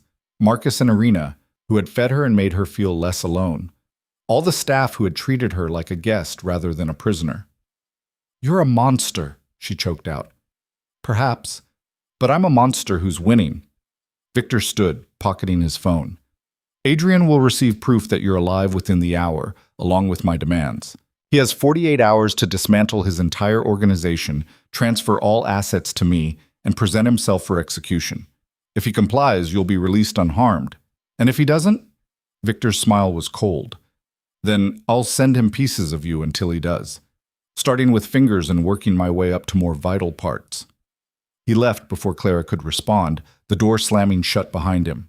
She heard locks engaging, multiple deadbolts sliding into place. Clara sat in the dim light, shaking with fear and rage and grief, and tried to think. Adrian would come for her. She knew that with absolute certainty. But he'd be walking into a trap. Victor would never honor any deal. He'd take everything Adrian offered and kill them both anyway, unless she could find a way out first. Clara tested the zip ties binding her wrists. They were professional grade, tight enough to cut into her skin, but not so tight that they'd cut off circulation. The chair she was secured to was metal, bolted to the floor. No obvious weak points, but the chair had a welded crossbar at the back that the zip ties were looped through. If she could somehow break that weld or slip the ties over the top. Clara stood awkwardly, the chair coming with her, and immediately overbalanced. She crashed to the concrete floor hard enough to knock the wind from her lungs. Pain exploded through her shoulder, but she bit back the scream. She needed to be quiet, needed to not alert her captors that she was trying to escape. It took 3 tries to get back to a sitting position with the chair still attached. Her shoulder throbbed where she'd hit the ground, and she could feel something warm trickling down her arm. Blood from where the zip ties had cut into her wrist during the fall. But pain meant she was alive. Alive meant she could fight. Clara tried a different approach. She worked her hands back and forth, ignoring the burning sensation as plastic dug into skin, trying to stretch the ties even fractionally. Her wrists were slick with blood now, which actually helped. The lubrication made the ties slide more easily. Minutes passed, maybe hours. Time had become elastic, meaningless in this concrete tomb. Finally, impossibly, Clara felt the zip tie on her left hand slip. Not break, but slip slightly looser. She pulled harder, gasping at the pain, and her hand came free in a rush that left her lightheaded. She quickly freed her other hand, then stood on shaking legs and assessed the damage. Her wrists were raw and bleeding, her shoulders screaming in protest from the fall, but she was mobile. Now she just needed to find a way out. Clara moved to the door and pressed her ear against it, listening. She could hear voices somewhere distant, male, speaking Russian. At least 2 people, maybe more. No way to know how many Victor had left to guard her. The door was solid metal with no interior handle. Even if it wasn't locked, she couldn't open it from this side. Clara turned her attention to the rest of the room. There had to be another way out, a ventilation shaft, a weak point in the walls, something. She was examining a particularly crumbling section of concrete when the sound of gunfire erupted somewhere above her. Clara's heart leaped. Adrian. It had to be. The gunfire intensified, a full-scale assault by the sound of it. Men shouting, footsteps running, the distinctive crack of different weapons creating a chaotic symphony of violence. Then closer, right outside her door. Clara grabbed the only weapon she could find, a length of broken pipe that had been lying in the corner, and pressed herself against the wall beside the door. The locks disengaged. The door swung open. Clara swung the pipe with all her strength. It connected with someone's head with a sickening thunk. The man, one of Victor's guards, dropped like a stone. But there was a second guard right behind him, and this one was faster. He grabbed Clara's wrist before she could swing again, twisting until she dropped the pipe with a cry of pain. "Stupid girl!" he snarled in English, pulling a knife from his belt. Victor said no permanent damage, but I can hurt you plenty without... The gunshot was deafening in the enclosed space. The guard's eyes went wide. He looked down at the spreading red stain on his chest, then collapsed. Adrian stood in the doorway, gun raised, his expression absolutely feral. Blood covered him head to toe. So much blood that Clara couldn't tell if any of it was his. His eyes swept the room, cataloging threats with professional efficiency before landing on Clara. "Are you hurt?" His voice was rough, barely controlled. "My wrists, my shoulder, but I'm okay. Adrian, Victor, is dead." Adrian stepped over the bodies of the guards, moving toward Clara with single-minded focus. "I put 3 bullets in his head myself. His organization is finished. This is over." He reached for her, then stopped, looking down at his blood-covered hands. "I'm covered in..." He started to pull back, but Clara closed the distance between them, throwing her arms around his neck despite the gore. "I don't care," she said fiercely. "I don't care." Adrian's arms came around her, crushing her against him with enough force to hurt. She felt him shaking, whether from adrenaline or relief or something else entirely. "When I got to the estate and saw what they'd done," Adrian said against her hair, his voice breaking. "When I realized they had you. Clara, I've never been that scared in my entire life. I'm okay. I'm here. I'm safe. Because you freed yourself." Adrian pulled back just enough to look at her raw, bleeding wrists. Something dark and violent flashed across his face. "They did this to you. It was the zip ties. I had to... They put their hands on you, hurt you, took you." Each word was punctuated with barely restrained fury. "If Victor wasn't already dead, I'd kill him again. Slower. I'd make it last days." "Adrian." Clara cupped his face, forcing him to focus on her. "It's over. You said so yourself. Victor's dead. I'm safe. We survived." He searched her eyes, and gradually the murderous rage faded into something more human, more broken. "I thought I'd lost you," he whispered. "When Dmitri called and told me they'd breached the secure room, that you were gone, I thought I'd lost you. But you didn't. You found me. Because I burned half the city to the ground looking for you." Adrian's smile was bitter.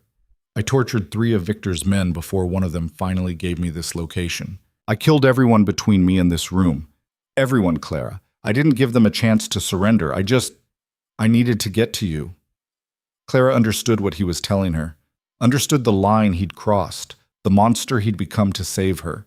And she understood that he was waiting for her to recoil, to be horrified by what he'd done. Instead, she kissed him. Adrian made a sound somewhere between a sob and a laugh, and kissed her back with desperate intensity. They clung to each other in that blood-soaked basement, survivors of a war neither of them had wanted, and Clara realized that some part of her had changed irreversibly.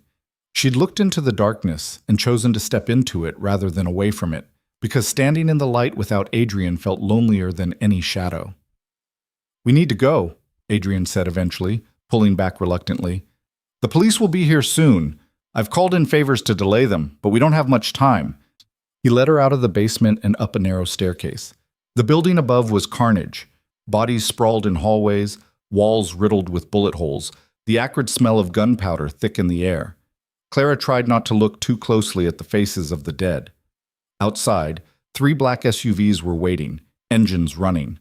Dmitri stood by the nearest one, looking battered but alive. His eyes widened when he saw Clara. "Thank God," he said simply. "The estate?" Adrian asked as he helped Clara into the vehicle. "Still standing, but barely. Fires contained. We lost 12 people total." Dimitri's voice was heavy. "Anna, Marcus, 4 guards, 6 household staff." Clara felt the grief hit her like a physical blow. Marcus with his ego and his perfect sandwiches. Anna with her stern kindness. All gone because she'd walked into a party wearing a red dress. "It's not your fault," Adrian said, reading her expression. He climbed into the SUV beside her, pulling her against his side. "Don't carry their deaths, Clara. Victor killed them. Not you." But as the convoy pulled away from the warehouse, Clara wasn't sure she believed that. The drive back to the estate felt surreal. Dawn was breaking over the city, painting everything in shades of pink and gold that seemed obscene, given what had just transpired. Police sirens wailed in the distance, converging on multiple locations. News helicopters circled overhead. The war had gone public in a way that couldn't be hidden or explained away. "What happens now?" Clara asked quietly. Adrian was silent for a moment. "Now comes the cleanup. Victor's organization will fragment without him, which means power struggles and violence as people fight to fill the vacuum. The police will investigate, but I have enough people in my pocket to manage that.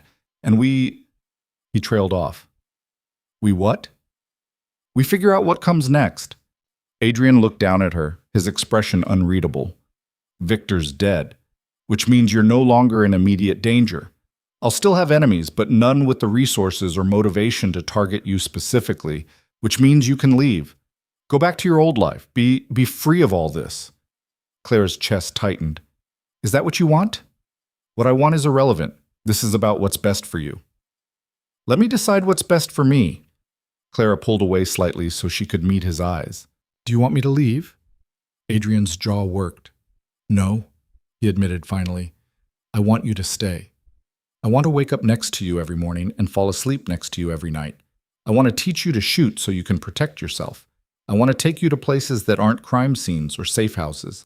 I want—" He shook his head. "I want things I have no right to want."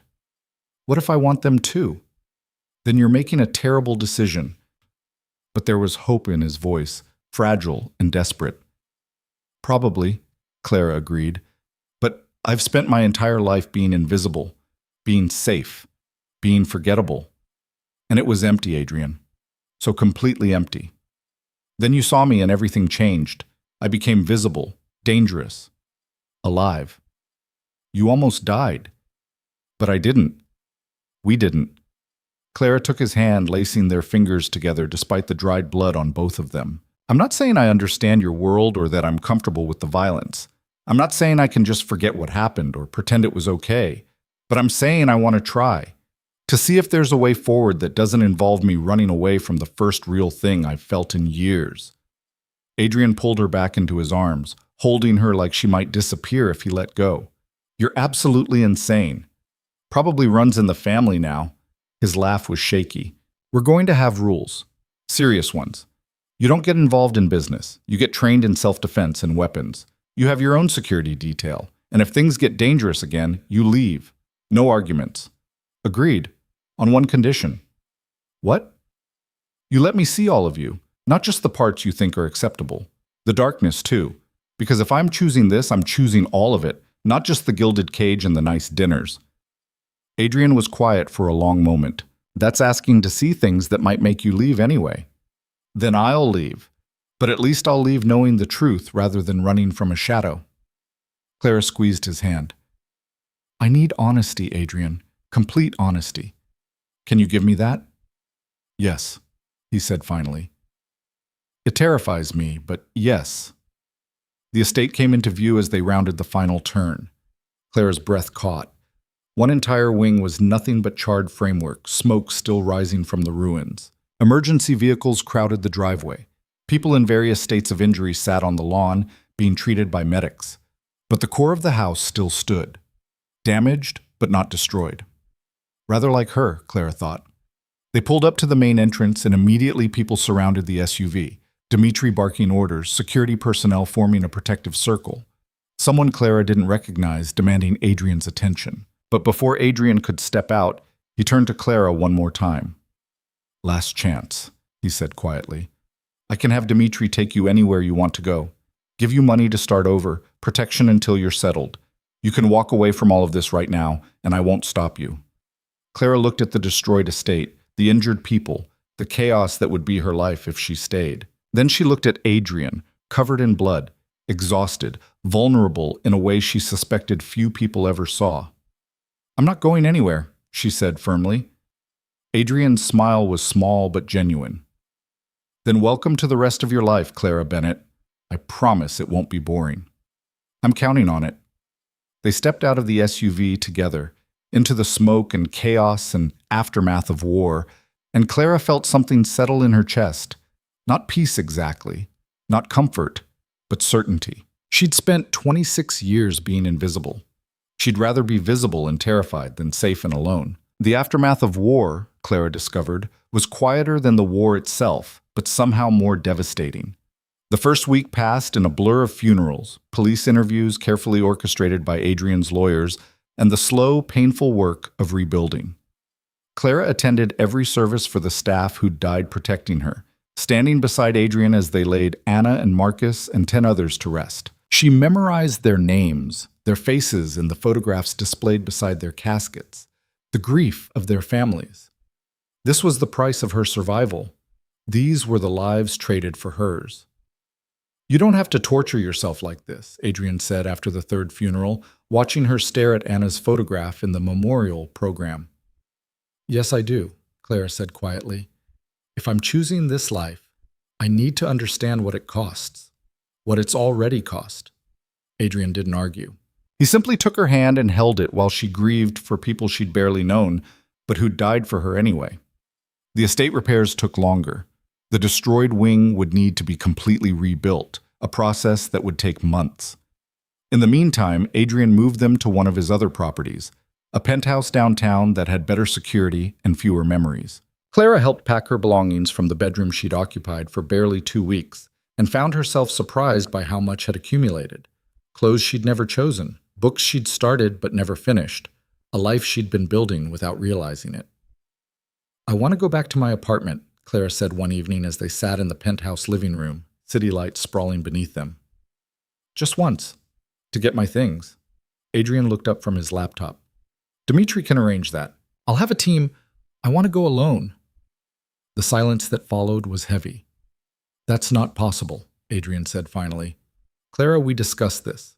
Security isn't negotiable. I'm not asking to go unprotected. I'm asking to go without an armed escort visible to everyone in my building." Clara set down her wine glass. "My neighbors, my landlord, my life, it's all still there, and I need to see it one more time before I fully commit to leaving it behind." "You could be recognized." Followed. "By who? Victor's dead. His organization collapsed. You said yourself that I'm no longer a high-value target." Adrian's jaw tightened. "There are always threats, Clara. Always people looking for leverage, for weakness, for opportunity. Then I'll be careful. I'll wear a hat, sunglasses, whatever you want. But Adrian, I need this. I need to close that door myself, not just have it closed for me." They stared at each other, and Clara could see the conflict playing out across his features. The crime lord who'd survived by trusting no one warring with the man who loved her enough to try. Finally, Adrian nodded slowly. "Tomorrow, midday. Dimitri drives you but waits in the car. You have 30 minutes, and you wear this." He pulled something from his pocket, a sleek smartwatch. "GPS tracking, panic button, and a direct line to me. Non-negotiable." Clara took the watch, understanding the compromise for what it was. "Thank you. Don't thank me yet. If anything goes wrong, I'm never letting you out of my sight again." The next day, Clara found herself standing outside her old apartment building for the first time in 3 weeks.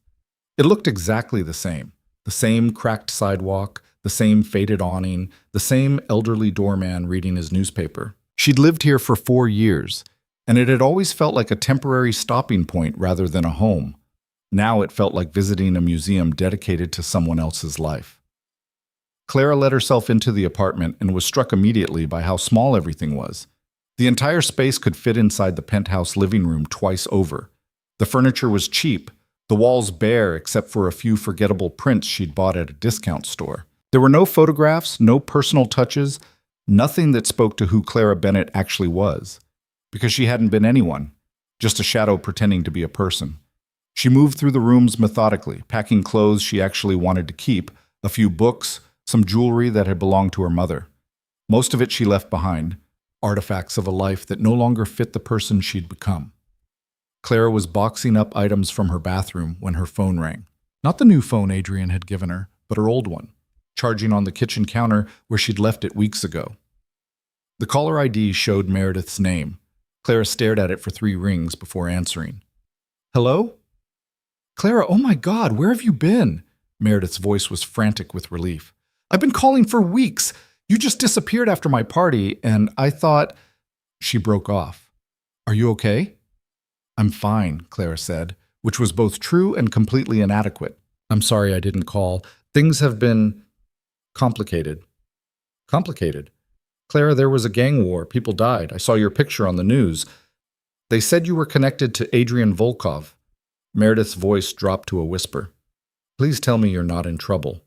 Clara looked around her empty apartment, thought about the penthouse where Adrian was probably wearing a hole in the floor worrying about her, remembered the basement where she'd been held captive and the moment she'd chosen to stay anyway. "I'm not in trouble," she said finally. "At least not the kind you're thinking." "Then what kind?" "The kind where I fell in love with someone dangerous and decided that was okay." Meredith was silent for a long moment. "Adrian Volkov. You're with Adrian Volkov?" "Yes." "Clara, he's a criminal. He kills people." "I know what he is." Clara sat down on her worn couch. "I know all of it, Mare. The violence, the darkness, the danger. And I'm choosing it anyway." "Why?" Meredith sounded genuinely baffled. "You could have anyone. You could have a normal life, a safe life." "I had a safe life," Clara interrupted. 26 years of being invisible and forgettable and so completely empty. And then Adrian looked at me like I mattered, like I was someone worth seeing, and everything changed. She paused. "I'm not asking you to understand it. I'm just asking you to trust that I know what I'm doing." "Do you? Know what you're doing?" Clara thought about that. "No," she admitted. "Not really. But I'd rather figure it out with him than be safe without him." Meredith sighed. "You're either very brave or very stupid. Probably both. If he hurts you, he won't. Not intentionally." Clara stood looking around her apartment one last time. "Mare, I need to go.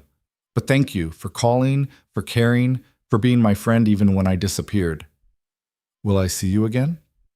"I don't know. Maybe, if things settle down." Clara smiled sadly. "Take care of yourself, Meredith." She hung up before her friend could respond, before the emotion could crack her voice completely. Then she finished packing, took one final look at the life she was leaving behind, and walked out without locking the door. Some exits didn't require ceremony.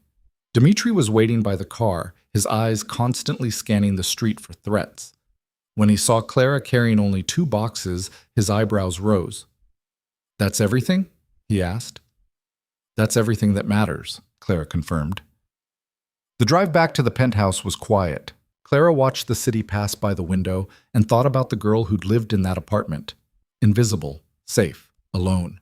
That girl would have been horrified by what Clara had become, would have run screaming from Adrian and his world.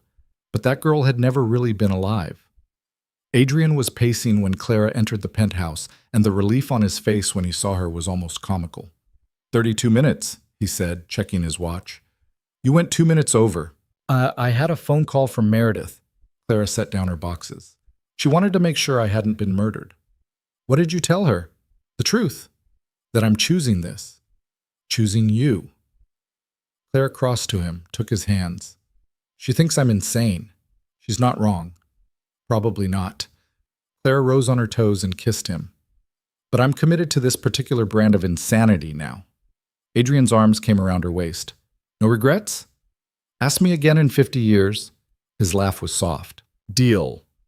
The weeks that followed fell into a new rhythm. Adrian taught Clara to shoot, starting with handguns and working up to more serious weaponry. She was terrible at first, flinching at every report, her hands shaking too much for accuracy. But gradually she improved. Learn to breathe through the fear, to focus, to hit targets with increasing precision. You're a natural, Adrian said after she hit the center mass 3 times in a row at 20 yards. I have a good teacher. Claire set down the gun, removing her ear protection. Though I hope I never actually have to use this on a person. So do I. But if you do, don't hesitate. Center mass, keep firing until the threat stops moving. Your life is worth more than their guilt. Clara nodded, understanding this was one of those lessons that came from hard experience. Adrian had survived this long by being ruthless when necessary.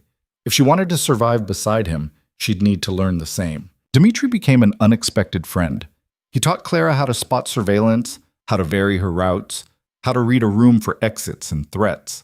They sparred together twice a week, Clara learning basic self-defense while Dmitri pulled his punches and pretended she was actually landing hits. You're getting better, he said after she managed to almost break his hold on her arm. You're patronizing me, Clara shot back, breathing hard. A little, but you really are improving. Dmitri helped her up from the mat. 6 months ago, you wouldn't have even tried to fight back. Now you've got instincts. That matters. Adrian's business continued, though Clara saw little of it directly. He kept his promises about separation, never discussing specifics in front of her, never involving her in decisions or meetings. But she heard enough to understand that his empire was restructuring, becoming more legitimate in the wake of Victor's death. I'm divesting from the drug trade, Adrian told her one night over dinner. Weapons, too. Focusing on businesses that can't be traced back to violence. Why? Because I'm tired of funerals. And because... He paused. Because I want to build something that doesn't require constant bloodshed to maintain. I've been doing this for 15 years, Clara. Victor's death reminded me that this life has an expiration date, and I'd rather reach mine naturally than with a bullet in my head. What will you do instead? Real estate, shipping, legitimate investments? I'll never be completely clean. Too much history for that. But I can be cleaner. Better. He met her eyes. For you. For us. Clara reached across the table and took his hand. For you too. You deserve a life that isn't just survival. Do I? The question was genuinely uncertain. Yes, Clara said firmly. You do. 3 months after Victor's death, Adrian proposed. It wasn't romantic. There were no candles, no orchestrated moment, no ring and champagne. They were in the rebuilt estate, the construction finally complete, walking through rooms that smelled of fresh paint and new beginnings. Adrian stopped in what would become their shared bedroom, looking out at the grounds where so many people had died defending them. Marry me, he said without preamble. Clara turned from examining the new closet. What? Marry me. I know it's fast and probably insane, but I don't care. I want you to be my wife. Legally, publicly, permanently. Adrian crossed to her, taking her hands. I want everyone in this world to know that you're mine and I'm yours. I want to wake up every morning with that certainty. I want... Yes, Clara interrupted. Adrian blinked. Yes? Yes, I'll marry you. Clara smiled. Did you really think I'd say no after everything we've survived? I thought you might want time to think about it. I've thought about it. Every day since I decided to stay, I've been thinking about it. Clara cupped his face. I love you, Adrian Volkov. You're dangerous and damaged, and sometimes you terrify me. But you're also brave and loyal, and you love me completely. So yes, absolutely yes. Adrian kissed her with enough intensity to steal her breath, backing her against the wall, his hands in her hair. We're doing this, he murmured against her lips. Actually doing this. Did you doubt it? Every single day. They were married 4 weeks later in a small ceremony at the estate. No press, no public announcement, just a handful of people who mattered. Dmitri stood as Adrian's best man. Meredith, after much persuasion and several security briefings, agreed to be Clara's maid of honor. Sergei attended with barely concealed approval, along with a few other members of Adrian's organization who'd earned his trust. Clara wore white, not the crimson that had started everything, but pristine white that felt like a fresh beginning. Adrian wore black because some things never changed. The officiant was a retired judge who owed Adrian several significant favors and knew better than to ask questions. The vows were traditional, though Clara added one line at the end. "I promise to see you," she said, looking into Adrian's gray eyes. "Really see you, on your worst days and your best days. For the rest of our days?" Adrian's voice was rough when he responded.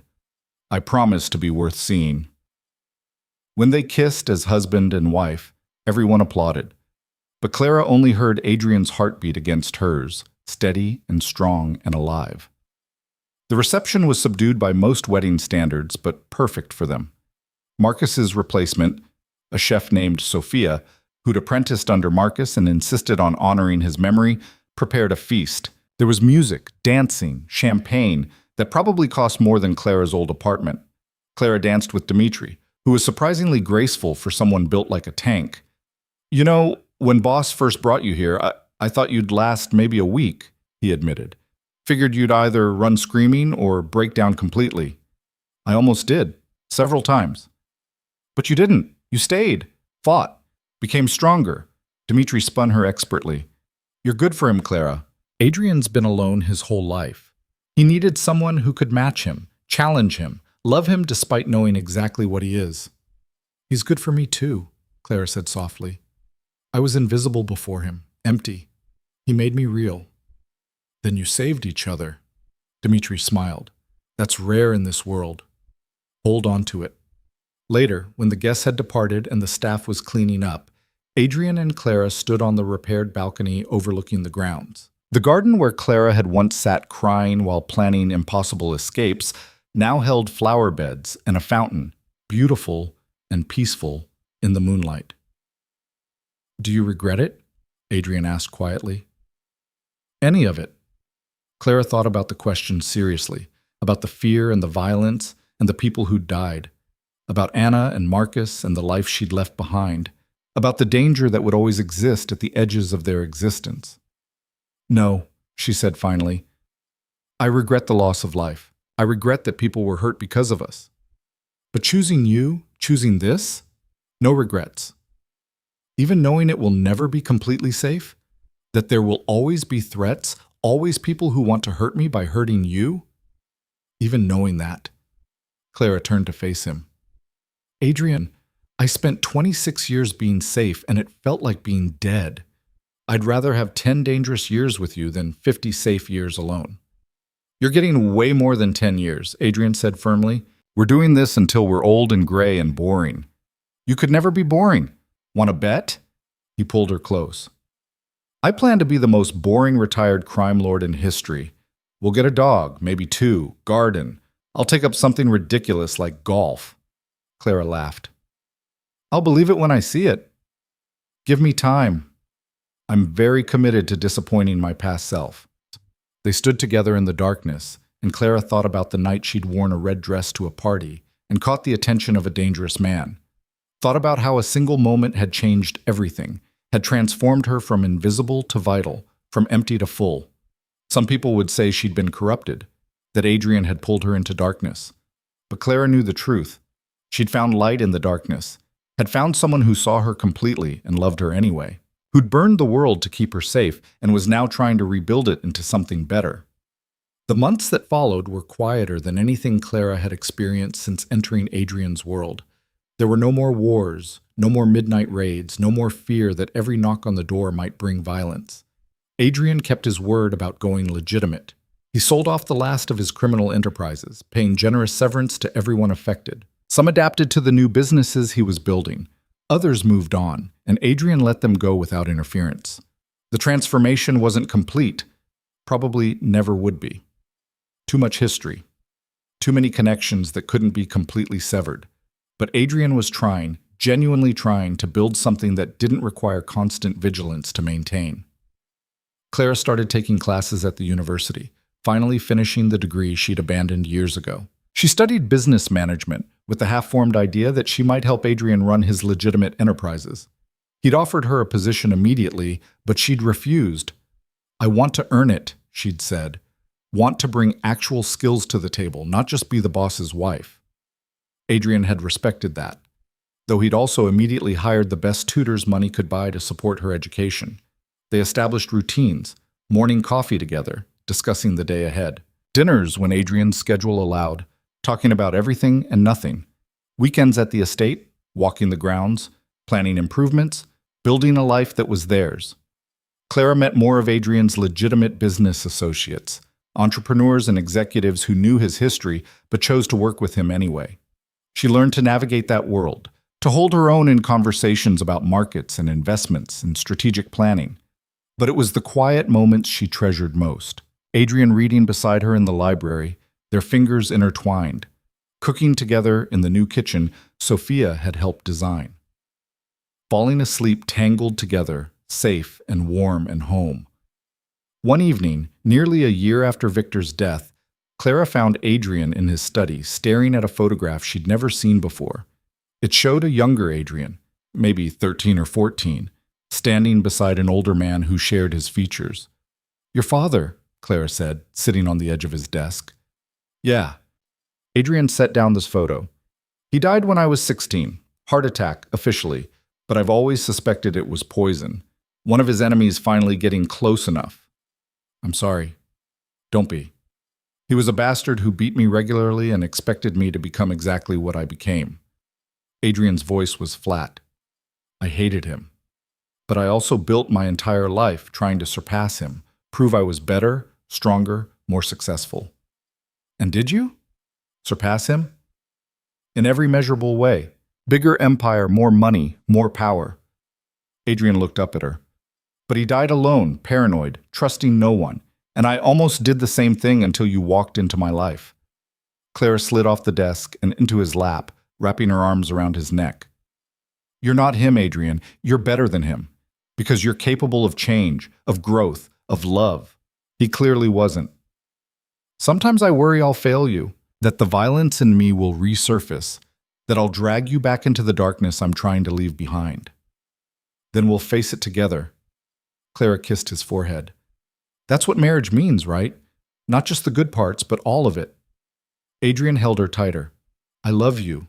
I don't say it enough, but I do. More than I thought I was capable of loving anyone." "I know. You show me every day." That night, Clara dreamed of the party where it all began. But in the dream, when she walked past Adrian, she didn't stop, didn't turn around, just kept walking until she disappeared into the crowd, anonymous and invisible once more. She woke gasping, her heart racing. Adrian was immediately alert beside her. "What's wrong?" "Nothing, just a dream." Clara pressed against him, feeling his solid warmth. "A nightmare about staying invisible." "You could never be invisible to me." Adrian's arms came around her. "You blazed into my life like a comet, and everything changed. Changed me." "Good changed or bad changed?" "The best kind of changed, the kind that actually matters." Clara smiled in the darkness. "Go back to sleep. I'm okay." But she stayed awake a while longer, listening to Adrian's breathing even out, thinking about the path that had led her here. All the choices, good and bad. All the fear and courage and desperate hope that love might be enough. It had been enough. Against all odds, despite every danger and obstacle, it had been enough. 2 years after their wedding, Clara graduated with honors. Adrian attended the ceremony with Dmitri, cheering embarrassingly loud when she crossed the stage. That night, he took her to the finest restaurant in the city, where he'd arranged a private room. "I'm proud of you," he said over champagne. "Not just for the degree, but for everything. For being brave enough to build your own identity. Even here. Even with me." "I learned from the best." Clara raised her glass. "To new beginnings." "To new beginnings," Adrian echoed. A week later, Clara started working at Adrian's primary holding company. Not as his wife, but as a junior analyst who had to prove herself like everyone else. The other employees were initially wary, unsure how to treat the boss's wife. But Clara's competence and willingness to do the unglamorous work won them over. She was good at it, she discovered, had an instinct for patterns and opportunities that surprised even her. Within 6 months, she was leading projects. Within a year, she'd been promoted twice on merit alone. Adrian watched her transformation with quiet pride, never interfering, never pulling rank on her behalf. This was her victory to earn. They were having dinner on the estate's newly renovated terrace when Clara realized how far they'd come. The grounds were peaceful, the house full of life again. Staff who'd been with them for years, gardens that bloomed with careful cultivation, no more ghosts lurking in the corners. "I have something to tell you," Clara said, setting down her wine glass. Adrian looked up, immediately alert. "What's wrong?" "Nothing's wrong. Something's right." Clara took a deep breath. "I'm pregnant." The silence stretched for 3 heartbeats. Then Adrian's face transformed, joy and terror and wonder all colliding at once. "You're sure?" "3 tests, all positive. I have a doctor's appointment scheduled for next week." Clara watched him carefully. "We never really discussed children. If you're not ready, not ready." Adrian was out of his chair, pulling her up, his hands framing her face. "Clara, I've spent my whole life building an empire with no one to pass it to, no legacy beyond money and fear. And now," his voice cracked, "now we get to build something real, a family, a future." "You're happy?" Clara needed to hear it. "I'm terrified," Adrian admitted. "I have no idea how to be a father. My own father was a nightmare. What if I mess this up? What if I can't protect them? What if—" Clara kissed him, silencing the spiral of worry. "You'll be amazing, because you're already capable of so much love, and because we'll figure it out together, just like we figured out everything else." Adrian kissed her back, then dropped to his knees, pressing his forehead against her still flat stomach. "I promise I'll keep you safe," he whispered. "Both of you. Whatever it takes." Clara's hands tangled in his hair, and she felt tears slip down her cheeks. Happy tears for the first time in longer than she could remember. Their daughter was born on a crisp autumn morning, screaming her arrival with impressive volume. She had Adrian's gray eyes and Clara's stubborn chin, and from the moment the nurse placed her in Adrian's arms, he was completely undone. "She's perfect," he breathed, cradling her with the careful reverence of someone holding the entire world. "Clara, she's absolutely perfect." "What should we name her?"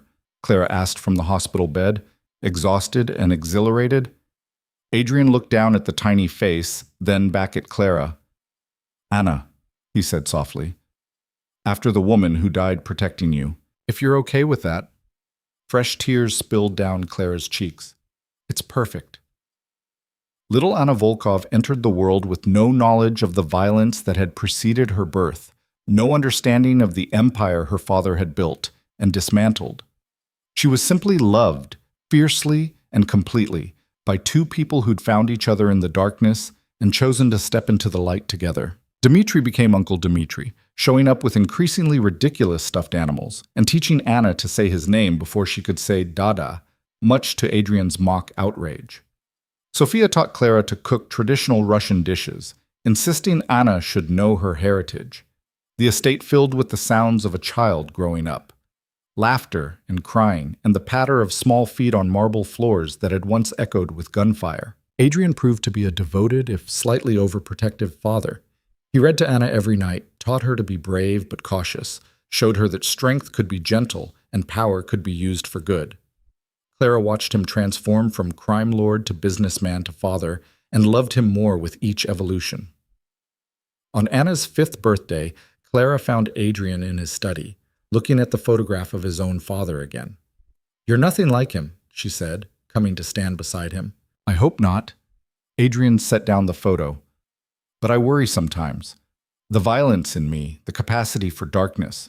What if Anna inherits that? Then we'll teach her to choose the light, just like you did, just like you're still doing every single day." Clara took his hand. "Adrian, you've spent 5 years being an incredible father. You've shown her love, taught her kindness, built a world where she can be safe and happy. That's not your father's legacy. That's yours." Adrian pulled her into his arms, and they stood together in the study that had once been a command center for criminal operations and was now simply a home office where a father worked while his daughter played nearby. "Thank you," Adrian said against her hair.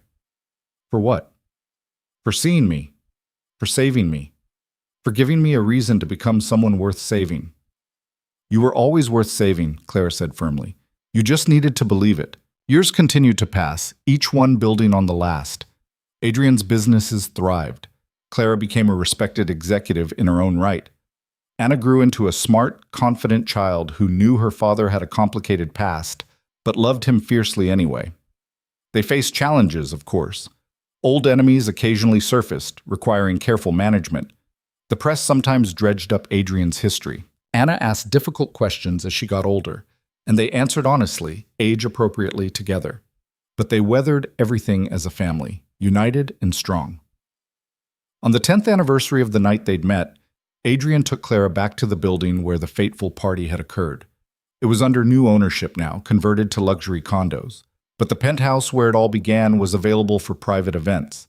Adrian had rented it for the evening.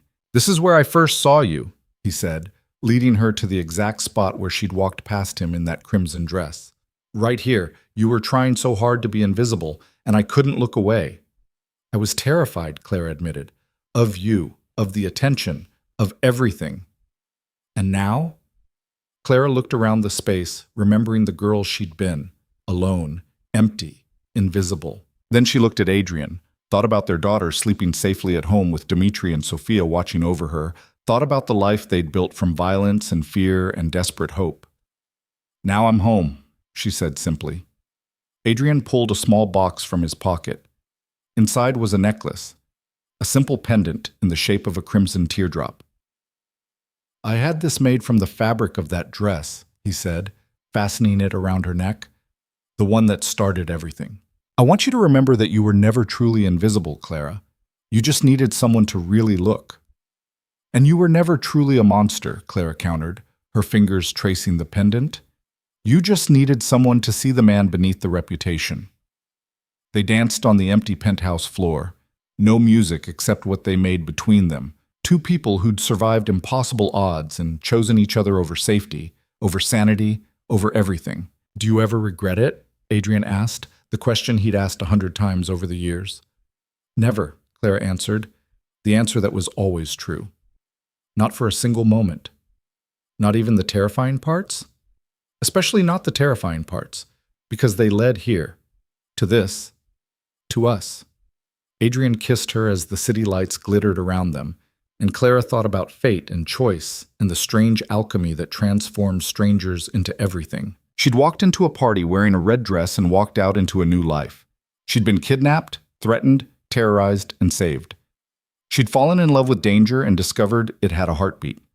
And she'd built something real from the ashes of violence, a family, a future, a love that had started as madness and become the sanest thing in her world. Years later, when Anna was grown and asking about how her parents met, Clara would smile and tell her the truth. "I was nobody," she'd say. "Just a girl no one noticed, living a life that felt like sleepwalking. And then I met your father, and everything changed. It wasn't safe, it wasn't easy, and it definitely wasn't smart. But it was real. And sometimes, real is worth every risk."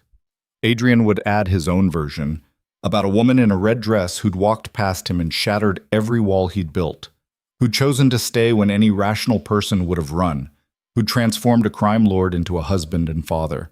And Anna would listen to their love story, dangerous and beautiful and absolutely true, and understand that sometimes the best things in life come from the most unexpected places, that invisibility is its own kind of death, that love, real love, requires courage, and that choosing each other every single day is the bravest thing two people can do. Clara Bennett had spent 26 years being no one, and then she'd become everything that mattered to a man who thought he was beyond redemption. They'd saved each other in the end, and they'd built a life worth fighting for, worth surviving for, worth everything they'd endured to get here. Together. Always together. That was how their story ended, or perhaps how it truly began.